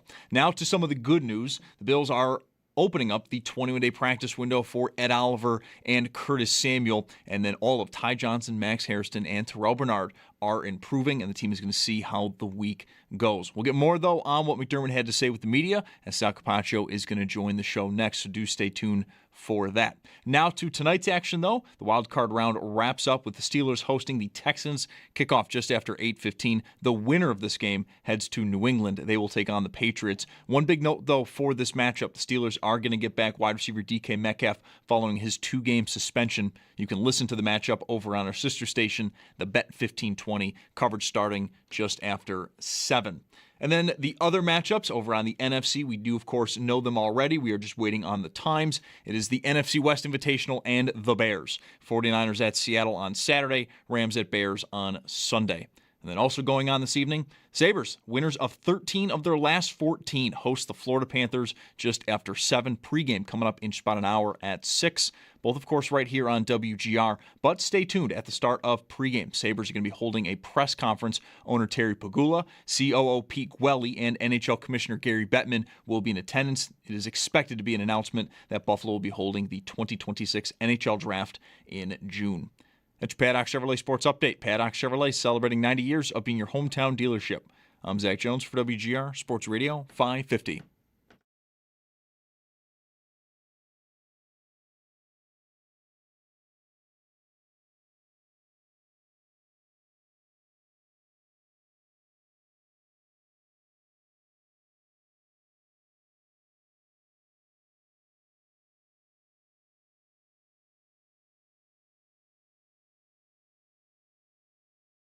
I'm explaining the golf news to Bulldog here. I'm not sure I'm doing it that well. It's fine. I did read most of that statement, but we've had the Golf Channel on in here most of the afternoon, and they keep just showing the text of this long statement about Brooks Koepka and other players who may want to apply for reinstatement in the PGA, and it's just. I need bullet points. Right. You put it's that meme where it's like, boy, I'm sorry that all that happened to you, or congratulations. Yeah, I ain't reading all that. Yeah. TLDR. Like whatever's appropriate here, I feel you, but I don't have time. Don't have time. This is too much. We're wasting Sal's time. Sal Kapacio on the West Shore Hotline. Get to the injuries and some of the interesting angles from the Broncos matchup coming up here in round 2. But first, Sal, I mean, just your perspective on. We don't have Sal yet. Oh, Koepka. Go on. Sorry. I gave you all my A stuff. I don't get anything more on Koepka. Everybody wants to see the good guys play, the stars. You know what? I don't like the way the whole live thing all went down, but it's fine. Brooks Koepka wants to play in the Memorial. I'm more likely to watch. Are you though? Really? No, actually, I'm watching no matter what. I watch the tournaments where the leaderboard is full of guys I don't even know anymore. I'm not any more likely to watch, but whatever. Bo Nix, while we wait for Sal, led the NFL this season in 2 statistics. Pass attempts. Okay. He threw the most passes in the league, Nix. And game-winning drives. 7. I maybe did not appreciate what Denver actually was this season. Because I think of Denver as just being really good on defense and kind of just a plodding win most weeks. Maybe I caught them at the wrong time. Like, remember they played the Raiders on a Thursday night and won 10-7? Mm-hmm. And just, yikes. That's when I was bringing up Nix as like, no way he's getting replaced. But right, the Broncos might not think they're all set with him. And it's not that right now. Right, he was better than that mostly. You might have caught him on bad weeks. Maybe. But he's not great. I mean, he does. I've said this a few times this way, and we'll get Sal Kapacio in on this part of the conversation. We're also going to review yesterday with Sal. But Nix, to me, is like he made a lot of decent throws down the field, but he also, it feels to me, every time I watch him, he throws like 5 passes into the stands. Like, he's just like, which I know it's just a more emphatic throwaway, but there's just a lot of, I don't know what the hell to do, bah. Which, I don't know, maybe Sean Payton loves that about him, but. Sal, I guess Bulldog is saying heads up on Saturday on the sideline. Right. I'll be aware. You never know. He might want to check down with the altitude. It sails my way. You know what I mean? Never know. Right. It flies out there. I mean, I was surprised actually today doing some numbers that he actually has a higher completion percentage than Trevor Lawrence for the season. I would have bet it would have been lower. They're both, I mean, he's like 63, 64. Trevor Lawrence is 61 maybe, something like that. It's kind of weird. Yeah. Depth of target maybe? A lot of shorts. Yeah, right. I mean, Sean Payton. Yes. Right. Well, yeah, Sal. They run a lot of that. You're right. The depth of the target is pretty low comparatively. I mean, just to get you going on yesterday, I'm sure you'll not soon forget it. No, not at all. Sorry. I mean, guys, it was intense. It was great. The environment was amazing. Lots of Bills fans. I'd say less than 2017, but still a whole heck of a lot of them, I mean, that's still saying something. And then I think what I'll remember most is just when the ball fell into Cole Bishop's hands and the crowd behind me cheering, and then you can hear them kind of realize, oh, we just won the game. And like the roar dies down for one kind of second, and then it gets really loud again and sustained. You know what I mean? Right. Moment to process, right? Like, yay, we got an interception. That means we won. That's right. That's exactly right. It was really cool. It was really cool there. Did you ever seriously doubt whether Allen was going to survive this game? You mean health-wise? Yeah. Oh, yeah. I mean, every time you see him, go into a tent or, come off the field and looking like he's looking, you think he's going to come back. But there's always a little bit of doubt in your mind of, what if he does? I'm looking for the first thing my job. I'm looking at Mr. Trubisky and see more getting ready. Right? Sal, I'm going to interrupt you and hit pause, and Zach's going to call you back because we caught you on a bad sell there, and you started garbling. 2 for 2 today. We will we'll just kill a few minutes. Let's here. hope that Bettman's mic works. Right, I hope everything is all hooked up down at the arena. Well, sure. I mean, it's not my best question. Could you have doubted Allen surviving the game? Of course. You could always do that, but of course, with the way it was going. But it's just really more of a statement about how indestructible the guy has seemed. You never want to just assume that, right? But I mean, part of the story of this season is the sacks that he took, 40 after a season where he only took 14. I mean, they basically tripled in that department. Yesterday wasn't so much sacks as it was just like. The nature of the hits he was taking in a couple of cases seemed maybe not excessive, or maybe they were. But yeah, right from the start. I mean, a guy land on his head. This looked somewhat intentional. The helmet, a bit of an elbow. Yeah, right. Yeah, there was some stuff, and I guess I learned about this today. I think Eric Wood told us an hour ago that Josh Hines Allen said something about anytime you send a guy like that to the tent or something, and it sounded like maybe they were a little more keyed in on that than the league would like. I guess I'd put it that way, Bountygate and all. So anyway, yeah, and that's what I was saying to you guys before our connection issue. First thing I'm doing is looking to see if Mr. Trubisky's warming up. Right? What's it like? What's it like on the sidelines? What's everybody saying? Josh going into the tent. Once I saw the independent neurologist go in there, I'm like, oh, come on, like. What's going to happen here, right? Is he going to be done? It was so early in the game, and then the knee injury happens. Then he can hardly walk. I mean, this guy, I wrote today to preview the podcast we did, Matt Bovey and I, he was John Wayne and Superman all rolled into one. It's incredible. It's incredible. Yeah. Well, now just go do it again on a short week in the altitude in Denver against another excellent defense. Let's go through some of the news today. Sal, you were there for it. What are the headlines from the injury report? Gabe Davis has a torn ACL. His season is over. That's unfortunate, obviously, for Gabe Davis. And I thought that, he was a guy that the Bills really relied on and trusted. Not super productive since he's come back, but productive enough in a few situations. Tyrell Shavers is still having his knee evaluated. You guys know he did finish the game, but so did Ty Johnson last week, and he didn't play this week, right? I mean, so you never know what's going to happen with things like that. The other ones were Dalton Kincaid. Now, Dalton Kincaid, there was a picture last night of his being in a boot after the game that was circulating, and Sean McDermott confirmed he was in a boot, but it was precautionary, and he'll be fine for practice this week, essentially. So he should be good to go for practice this week. It was precautionary. Didn't say anything about the knee for Dalton, so just mentioned the boot. So I think that's really good news, obviously encouraging news. This is a team in Denver, by the way, another team where tight ends have had some success this year against them. So I think that's a key thing right there. Jordan Poyer is week to week with his hamstring, so that does not sound promising for him to be able to play in this game. Other guys who missed the are improving, including Ty Johnson, including Max Hairston, but he didn't give an update. I asked him specifically, do you think Max Hairston has a chance to practice this week? He said, we'll see where it goes. So I'm not super encouraged by that right now. Yeah. The really encouraging news, though, is they're opening up Ed Oliver's 21-day practice window and Curtis Samuel's 21-day practice window. What do you think? We'll maybe get to those if we have time. We'll have the whole week here. Although one fewer day, at least, well, not for us anyway, but the game being Saturday instead of Sunday. I'm muddying the waters unnecessarily here. What do you think safety?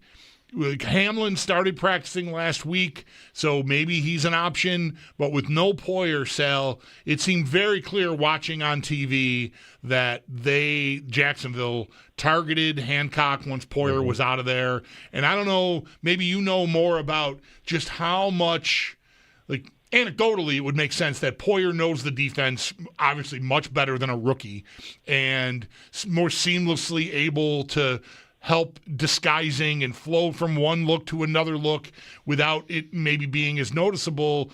Or maybe they just don't trust Hancock to do a lot of that, and it was a little more static. I wonder which, if you have any insight on that, and what they do moving forward, because I suppose they could really coach Hancock up and hope for the best, but he was a target yesterday. Yeah, I think there's a little bit of both in there. There's a how much can we do? You can't do as much with a first-year safety in there next to a second-year safety who have not had a lot of time on task together. It's not just Jordan Hancock. It's the relationship with the other safety that matters. Right. It's how much those two guys can do that off each other. So you're kind of in a tough spot there. And then, so that's it. And then, Jordan Hancock, because he hasn't been playing primary safety and starting and all that, it's just like Cole Bishop needed reps earlier in the year. He needs these reps, and he doesn't have them. So to me, it was a tick slow as well, physically and mentally getting to where he needs to get to. Now, in the run game, he's a little better. He came up, he lowered the boom a couple times, but in the pass game, recognizing. Now, that said, I think the biggest reason why they did not make a switch there, I thought they'd go to Cam Lewis. But Cam Lewis is your primary dime safety, and if you make him your primary safety, now you're switching two positions when you go to dime. You know what I mean? Mm-hmm. So mm-hmm. I think that to me has to be okay, through the week now, let's reset. Let's take our breath. Who do we want back there? Now you have two choices. You can either make Cam Lewis your primary safety this week, which I think they could very well do. Let's see what happens because, of everything we just talked about. Or you give Jordan Hancock a full week of all the starters reps and say he'll just be better this week than he was last week. Right. We've pointed out today that today's the day that practice squad contracts expire for the teams that are not in the playoffs, which means there are a few dozen new free agents today. With all the Bills' injuries, do you think they might dabble? Sure, they might. I think that's more, if they do, it's probably just for their own future reserve contracts, maybe. I think you can do that because they already signed one guy. I didn't realize until last week, as long as you're playing, you could still sign a guy to a reserve contract, future reserve contract. So those guys could also do the same thing with other teams. We'll see where that goes. There's a lot of moving parts here. I would not expect the Bills to go and grab a practice squad player whose contract expired and suddenly play them on the 48-man roster this week or make him even on their own 53. I think that's a lot to ask right now. I think that's why you're getting Ed Oliver. That's why you're getting Curtis Samuel. There are people who've mentioned that Elijah Moore is on the Denver Broncos practice squad. That'd be great intel. Well, that's against the rules. You can't sign a guy from the off the practice squad of a team you're about to play that week. So that can't happen. KJ Osborne is out there. I saw his name. Trent Sherfield, who's familiar. I mean, he was here just a couple of years ago. Not any kind of a great player, but familiar anyway. Yep. For sure, and familiar with. Well, yeah, that's right, and you could do that. I would think at this point, Curtis Samuel's probably your best option at wide receiver if you're going to do something like that. You never know. I mean, it is the playoffs, so anything could happen here. But I think they, especially guys with a short week, a short turnaround, they have a walkthrough tomorrow, a practice on Wednesday, and then you're getting on a plane on Friday and going to Denver. I don't know how much you can bring in a guy and expect him to help you. I mean, so add it all up. How big is the lift here? Denver isn't Kansas City in its prime or something where people think they're unbeatable. But, I mean, everything we're saying, just Saturday, maybe even in the afternoon. I'd like to hear your analysis of how they'll decide that. But in that stadium, this is going to be a lot. Yeah, for sure. And this isn't going to be like Jacksonville where you're going to see as many Bills Mafia going down there. I mean, you'll get Bills fans, but this is a traditional market with a very loyal fan base in Denver. It's a farther, well, I guess it might not be a farther trip, right? But you get my point. It's a decent-sized trip. They're not going to be dumping their tickets, like a lot of the Jaguars fans may be. I mean, I saw some pretty much cheaper ones than I thought I would down there. So I think that's part of what you're asking. That's the environment there. And then, the altitude is going to matter. And then they're off, 13 days here. They're resting. Now, they did have to play that game that last week to make sure they sewed up the 1 seed, and they did. But, and they got a fight from the Chargers in that game. But now you're going from Sunday to Saturday, and you have all these injuries, and then you have to add in a travel day on top of it on Friday. I do think it's a tough lift. But, you have the same kind of a defense you faced last week from the run standpoint. They're very good against the run. I know the Bills did well last year, but they have very good metrics and numbers against the run. In fact, they're better on yards per play against the run than the Jags. They're amazingly low, like less than 3.8 yards a carry or something like that. And on top of that, they get after the passer better than any team in the league, guys.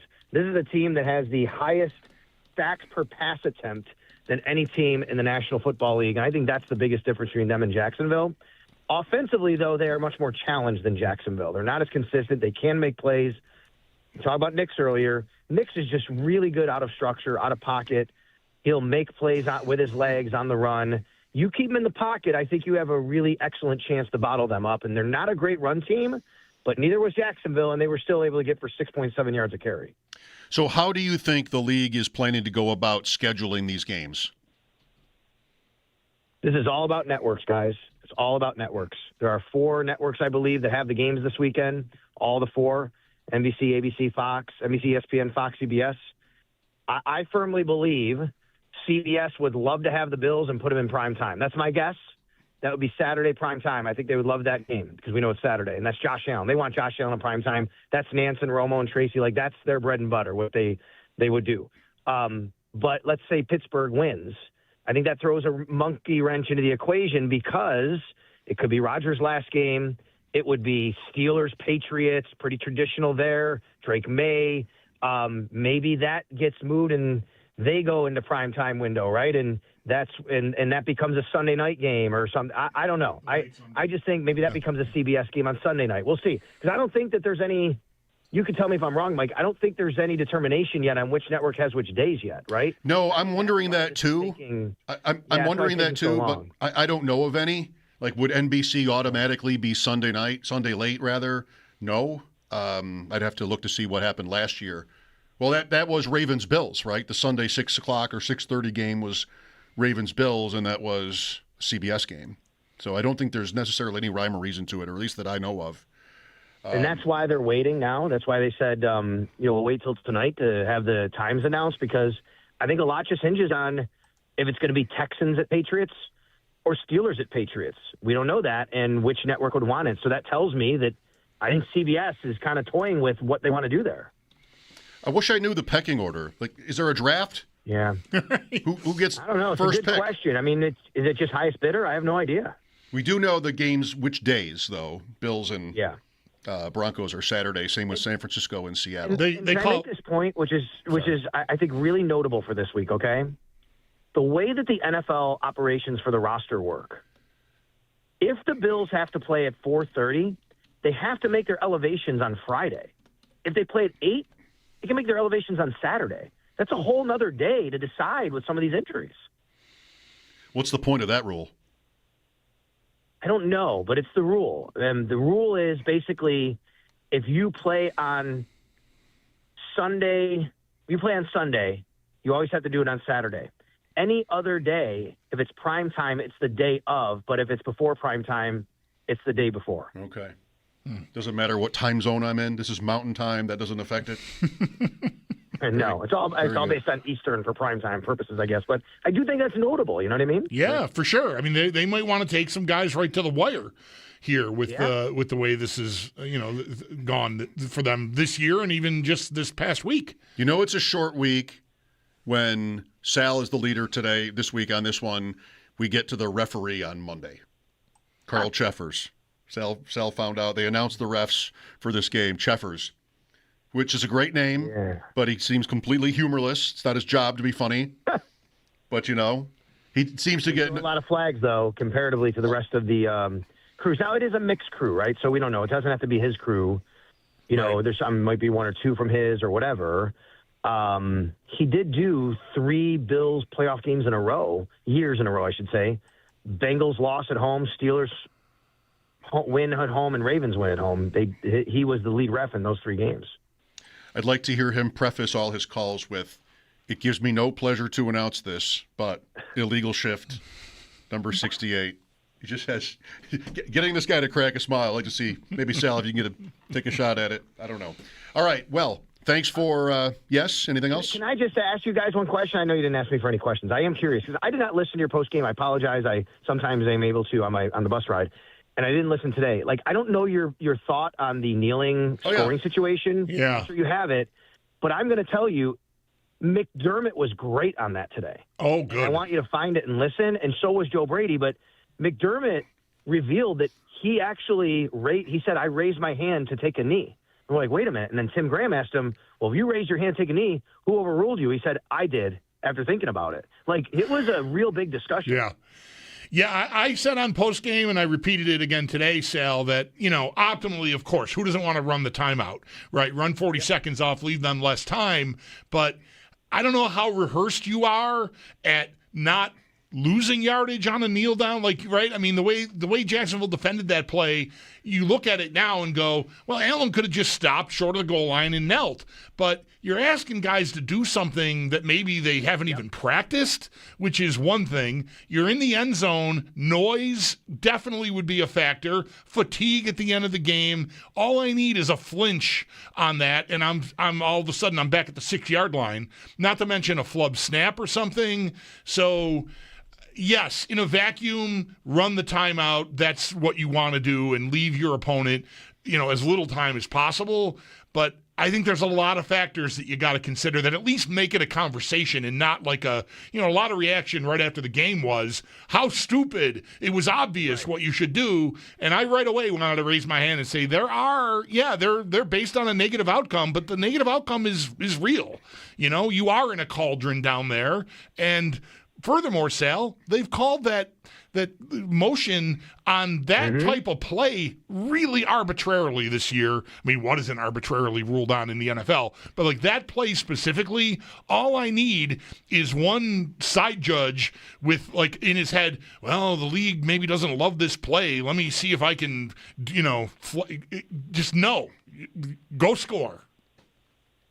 Oh, man, I'm with you. I think you hit everything McDermott said. You just echoed him. He said exactly what you did. He echoed you because he said exactly what you did.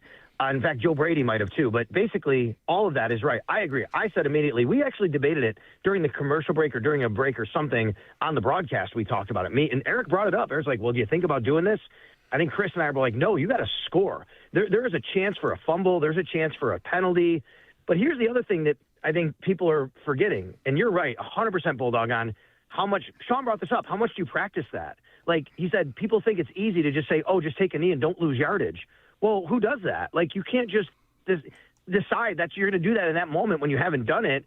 And the thing that Joe Brady brought up, they didn't know Jacksonville was going to let him score. Sure, there's a high likelihood. But what if they decide to push back on a kneel down and suddenly Josh gets tangled up? or something like that happens. Like, you don't know what's going to happen. You have to weigh all of those variables. Now, the thing that was cool was Sean said, too, they always go over these situations. He said because of the quick turnaround, they haven't, but he's going to get together with his game management staff this week to talk through that situation specifically and go over it. He goes, it may never come up again, but we're going to go over that and decide, like, what the benchmarks are of what we need to do basically in those time frames. It's been said, plus on a kneel down, you're not worried about how many yards you're losing. You just don't want to roll up on your center. Like you're on a play like this yesterday, they tried for a 0-yard gain on a kneel down. You hope the center doesn't get pushed back.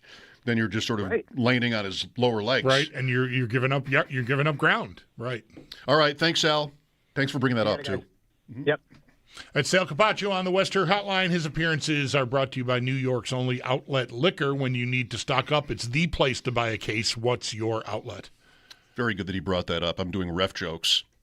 Sabres in Florida tonight, pregame at 6 with the announcement expected to be about another NHL draft coming to Buffalo. The commissioner is in town. Mike Schopp and the Bulldog here for your calls at 803-0550. It is Football Monday on WGR.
On to the divisional round for the Buffalo Bills. They are going to Denver to take on the number 1 seeded Broncos. The game's going to either be at 4:30 or 8 o'clock on Saturday. We'll find out the time following Texans-Steelers later tonight. We'll get to that game, though, in just a moment. For the Bills, a very lengthy injury report brought to you by Sean McDermott, who spoke with the media earlier today. Jordan Poyer is week to week with a hamstring. Dalton Kincaid wasn't a boot. He should be fine. They are evaluating Tyrell Shavers' knee. And then Gabe Davis. He is going to be out the remainder of the season due to a torn ACL.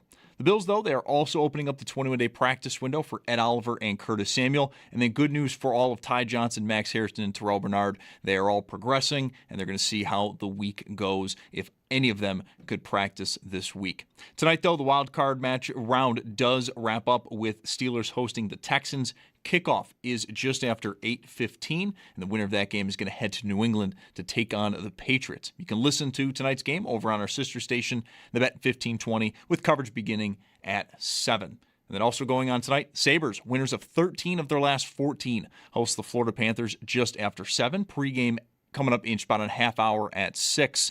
Both, of course, going to be right here on WGR. But do stay tuned for the start of pregame. Sabres are going to be holding a press conference with owner Terry Pegula, COO Pete Gwelly, and NHL Commissioner Gary Bettman. The expectation is this is going to be an announcement that Buffalo will be holding the 2026 NHL Draft later this June. It's your Paddock Chevrolet Sports Headlines. Paddock Chevrolet celebrating 90 years of being your hometown dealership. I'm Zach Jones for WGR Sports Radio 550.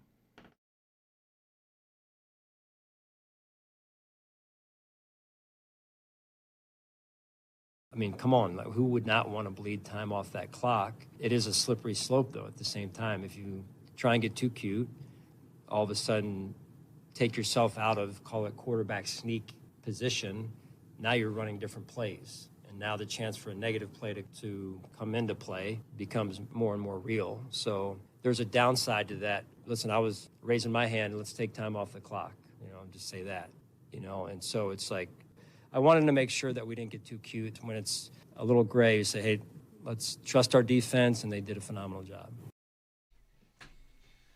We good? Makes sense. Yeah. It's still not. I mean, I brought all that stuff up yesterday. Obviously, I believe it. I still think there's room to say, yeah, I mean, just execute. Right? Maybe the most encouraging thing is to think that maybe this week, the short week, maybe they'll squeeze in look, here's what if we strongly or even maybe just subtly suspect that they're going to let us score because that's the move. They're out of moves. They're at that desperate level where they need the ball back and they're going to let us in the end zone. Like what do we do? Like how? Because we don't want to give up. The key is to not give up ground. I mean, obviously, a kneel down is an easily executed play that they do all the time. I mean, you could still flub a snap or get a false start and all that stuff, but still, it's not, take the snap, kneel, fine. But now I'm at the 2 or the 3 even, right? So that's not any longer no-brainer. Sure, I'll just sneak it 3 times. It just gets dicey there. You're adding more plays, which adds the potential of the mistake that I'm already referencing on the one play. I mean, the more plays you run, the more chance are somebody's going to flinch, whatever. But maybe there's a way to because the way the play unfolded, and you know this afterward, Allen is just following Edwards right into the end zone. Like, stop short of the end zone. You don't have to give up ground, but again, not rehearsed in that situation. Not rehearsed is not my favorite point. All these are good points. Rehearse it. Well, right. Easy to say, yeah, but now maybe you will. Do you want to hear them say, if it busts, do you want to hear them say, well, we didn't really practice that? No. Right. That doesn't fly either. Right. Well, to me, if you haven't, maybe you haven't been as thorough as you should be.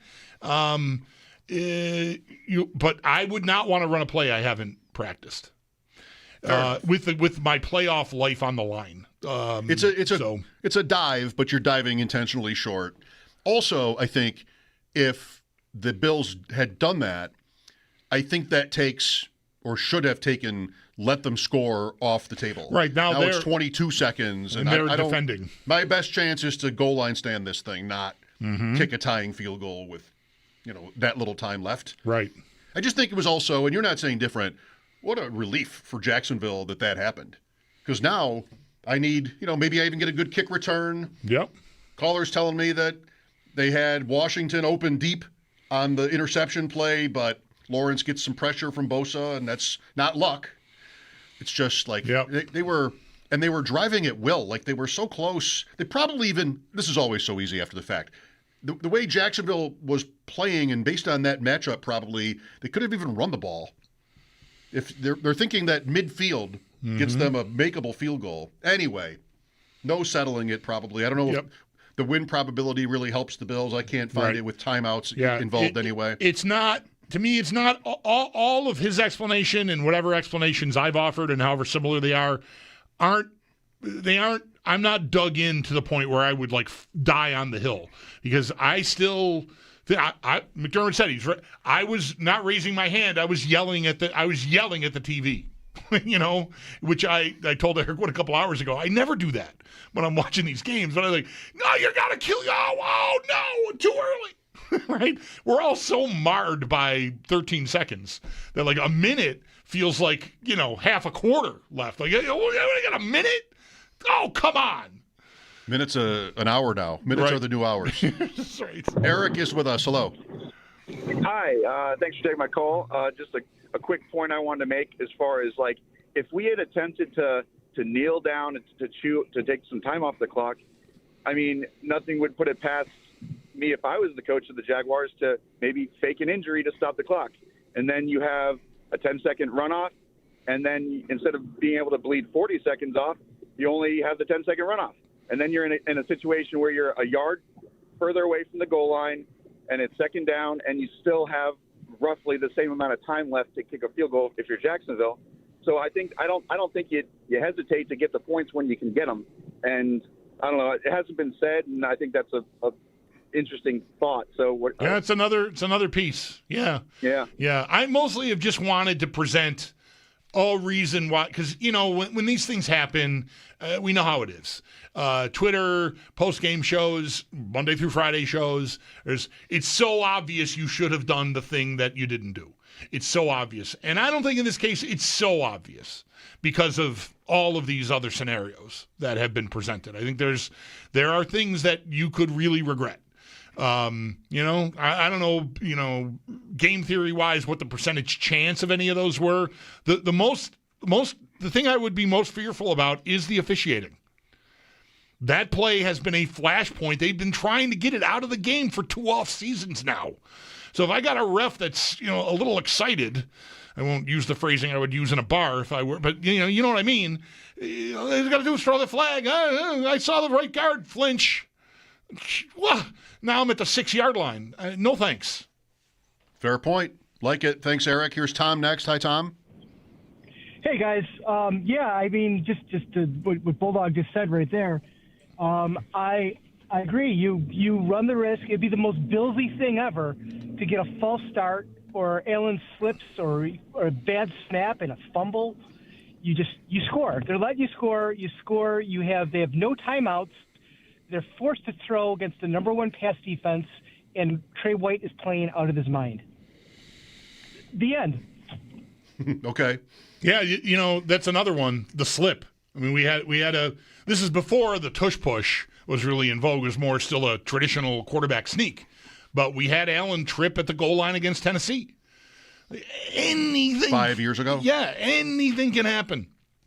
So, I think, again, I don't want to repeat myself. I just wanted to present reasons why it wasn't, to me, as obvious as a lot of people were making it sound. Or some people. I don't even know if it was a lot of people. 5 people can seem like a lot of people on Twitter. Oh, yes. But there were some names even, like people that I respect were 5 people on Twitter are probably only 3 people. Presenting it right. 2.5 maybe. No fractions. Jeff is next. Hello, Jeff. Yes, I'm just calling and saying we got sort of stopped with the running this week, and Cook doesn't have 2 bad games in a row. So I got a gut feeling he's going to run for about 150 yards against Denver because he did it last year.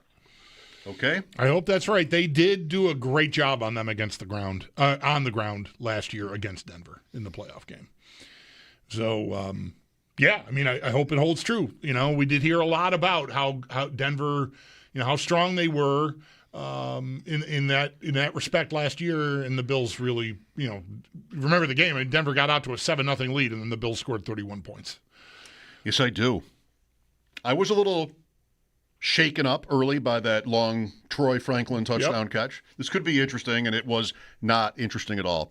The Sabres, fun though, host Florida tonight, pregame at 6 with the news conference scheduled for that time. Gary Bettman, Terry Pagula, Pete Gwelly expected to announce that the draft is coming back to Buffalo this year, and then we'll have the game just after 7 tonight against Florida. Sabres, they've never before won like this, 13 out of 14 games. It's easier when you have shootouts and overtime, but still, it's a kind of a record streak for them. Yeah, they've been around a while. It's a record. Back after this timeout, Football Monday on WGR.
Lindy Ruff's 1900th game tonight.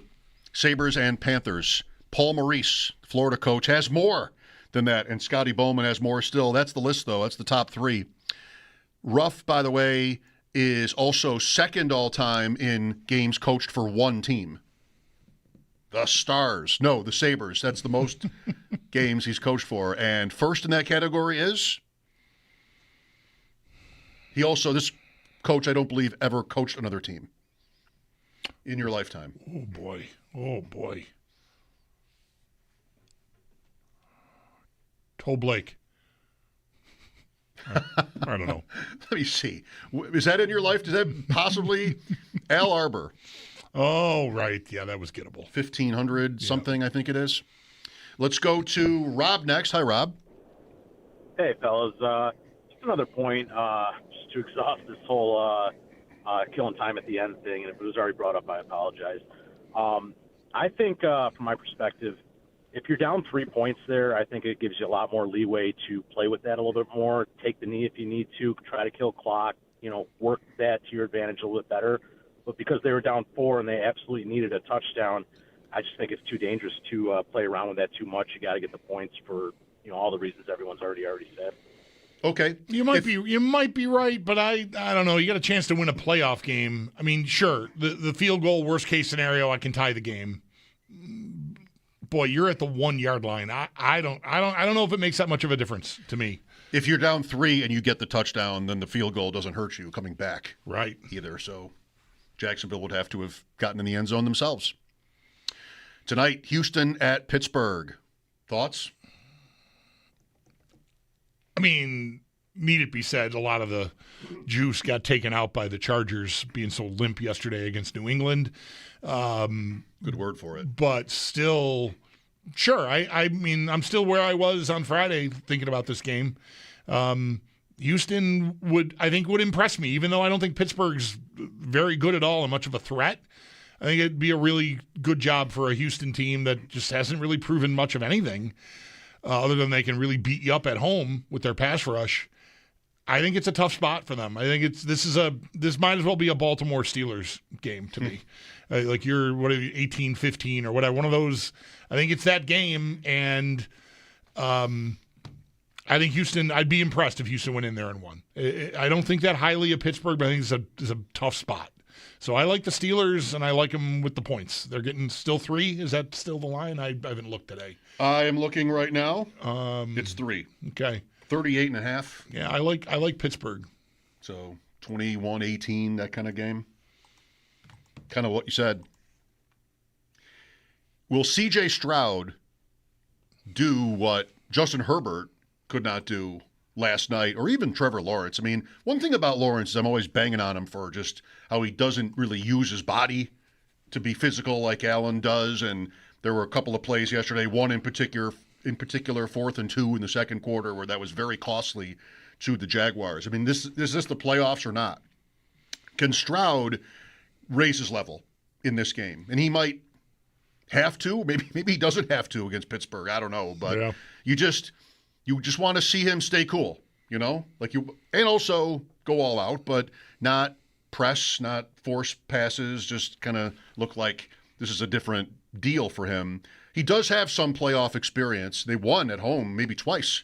Cleveland and then L.A. last year before losing Kansas City and Baltimore maybe. Yeah, they've never won. They haven't won on the road. For all the talk about the Bills going all this time, yeah, they haven't won a playoff game on the road.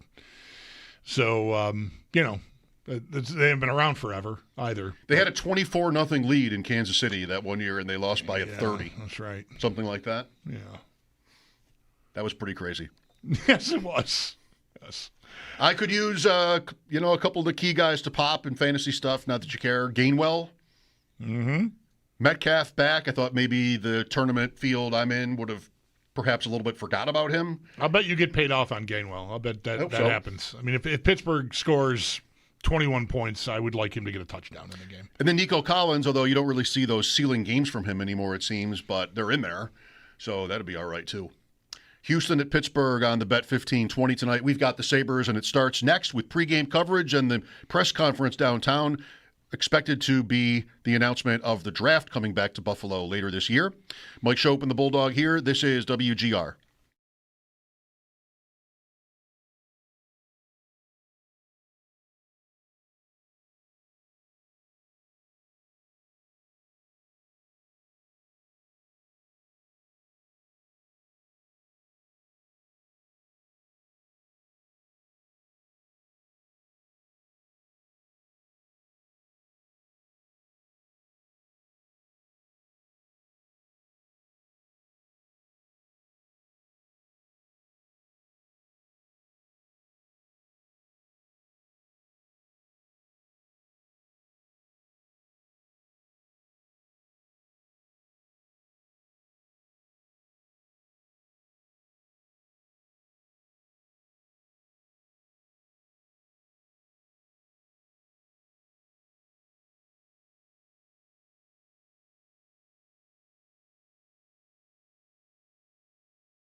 After 7 o'clock, pregame coming up next. Both, of course, going to be right here on WGR. But do stay tuned, as at the start of pregame, the Sabres are holding a press conference with owner Terry Pegula, COO Pete Gwelly, and NHL Commissioner Gary Bettman. This is expected to be an announcement that Buffalo will be hosting the 2026 NHL Draft in June. And then very quickly over to the Bills. They are on to the divisional round. They are going to be traveling to Denver to take on the number 1 seeded Broncos. That game will be on Saturday either at 4:30 or 8. We'll find out the time following the completion of tonight's Texans-Steelers game. That game kickoff at 8:15. Coverage will begin over on our sister station, the Bet 1520 at 7. You can listen to the game there. And then the injury report today from Sean McDermott. It is a lengthy one. Jordan Poyer is week to week with a hamstring. Dalton Kincaid was in a boot but should be fine. They are evaluating Tyrell Shavers' knee. And then Gabe Davis, he is going to be out for the remainder of the season with a torn ACL. And then some good news. The Bills are opening up the 21-day practice window for Ed Oliver and Curtis Samuel. And then all of Ty Johnson, Max Harrison, and Terrell Bernard are improving. And the team will see how each of them go this week to see if they will be practicing. That's your Paddock Chevrolet Sports Update. Paddock Chevrolet celebrating 90 years of being your hometown dealership. I'm Zach Jones for WGR Sports Radio 550.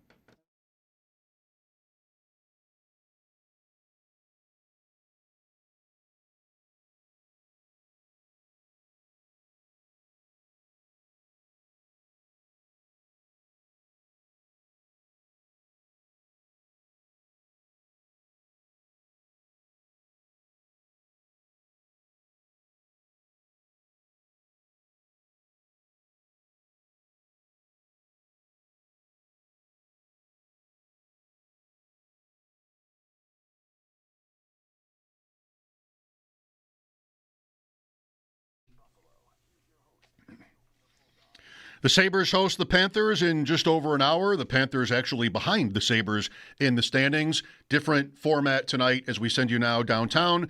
Gary Bettman, Terry Pegula, and others speaking about, I think it's going to be, they're saying, the draft returning to Buffalo. Is and will be a great hockey town. We are delighted to bring the 2026 Upper Deck NHL Draft to Buffalo. It will be...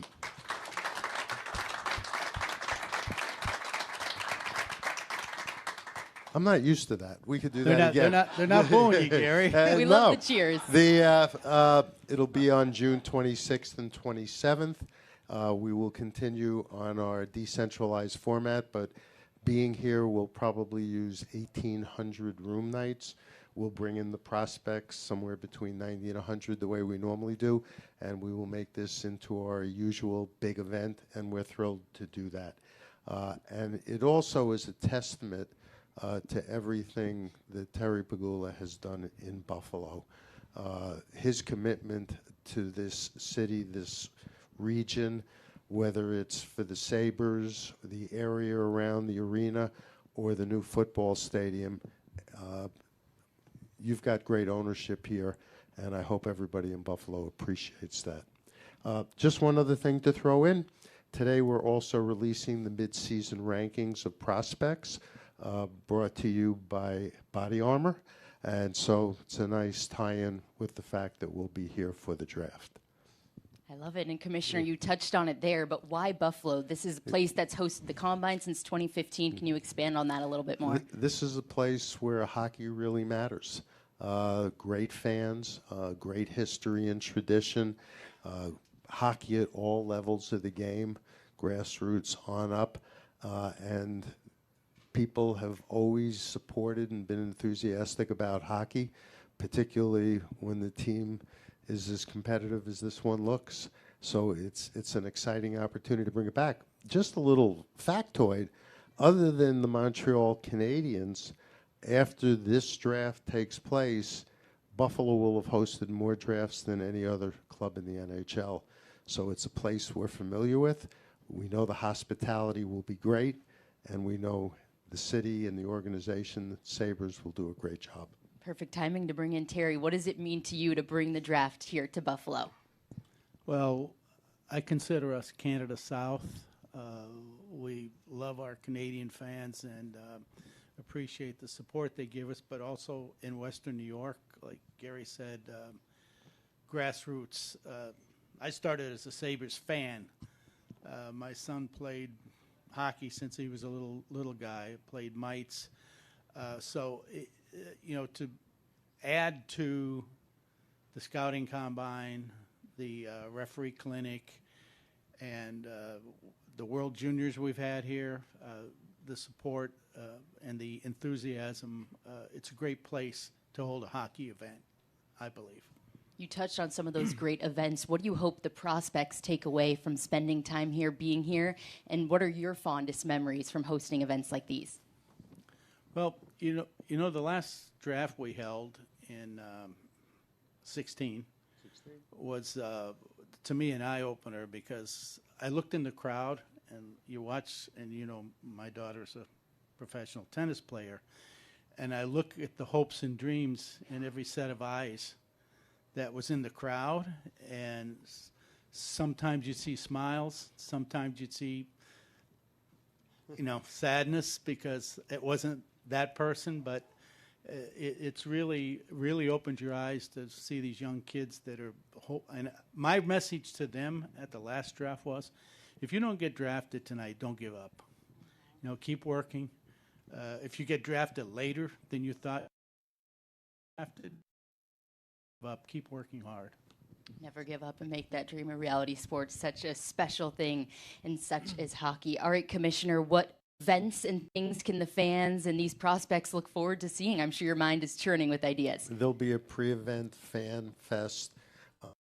There'll be music. There'll be the things that we normally do around our major events, and we'll be making periodic announcements as we get towards June. I think for the short term, I think everybody's focusing on the race to the playoffs and the competitive balance, and what's going on night in, night out is truly outstanding and a testament to the skill level of the game. All right, Commissioner, you touched on the NHL Central Scouting midseason rankings being unveiled. Terry, the top prospect happens to be from your alma mater, Gavin McKenna at Penn State. You've been involved with that program. What does it mean to you to have a player from your alma mater potentially being selected here high in the draft, being hosted here in Buffalo? That's exciting. Full circle. When we opened the arena in 2014, I think that's right. At Penn State. Yeah. I remember part of my speech was maybe someday the next Sidney Crosby will come out of this arena. So, Prophetic. I don't know where Gavin's going to get drafted. I'm not making any predictions, but he's a great young player, and it's nice to see prospects like that starting to come out of Central PA. And Terry, you're hoping to continue to bring more events here to KeyBank Center. What do you hope that the fans take away from this experience? Well, we have diehard hockey fans. We've been starving for winter. Your owner also. I think that they'll be more encouraged that the league has enough faith in us to bring the draft here and for another time.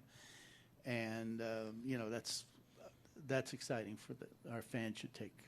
We always have trusted Buffalo and the Sabres with our big events. First Winter Classic was here, and that was 20 years ago.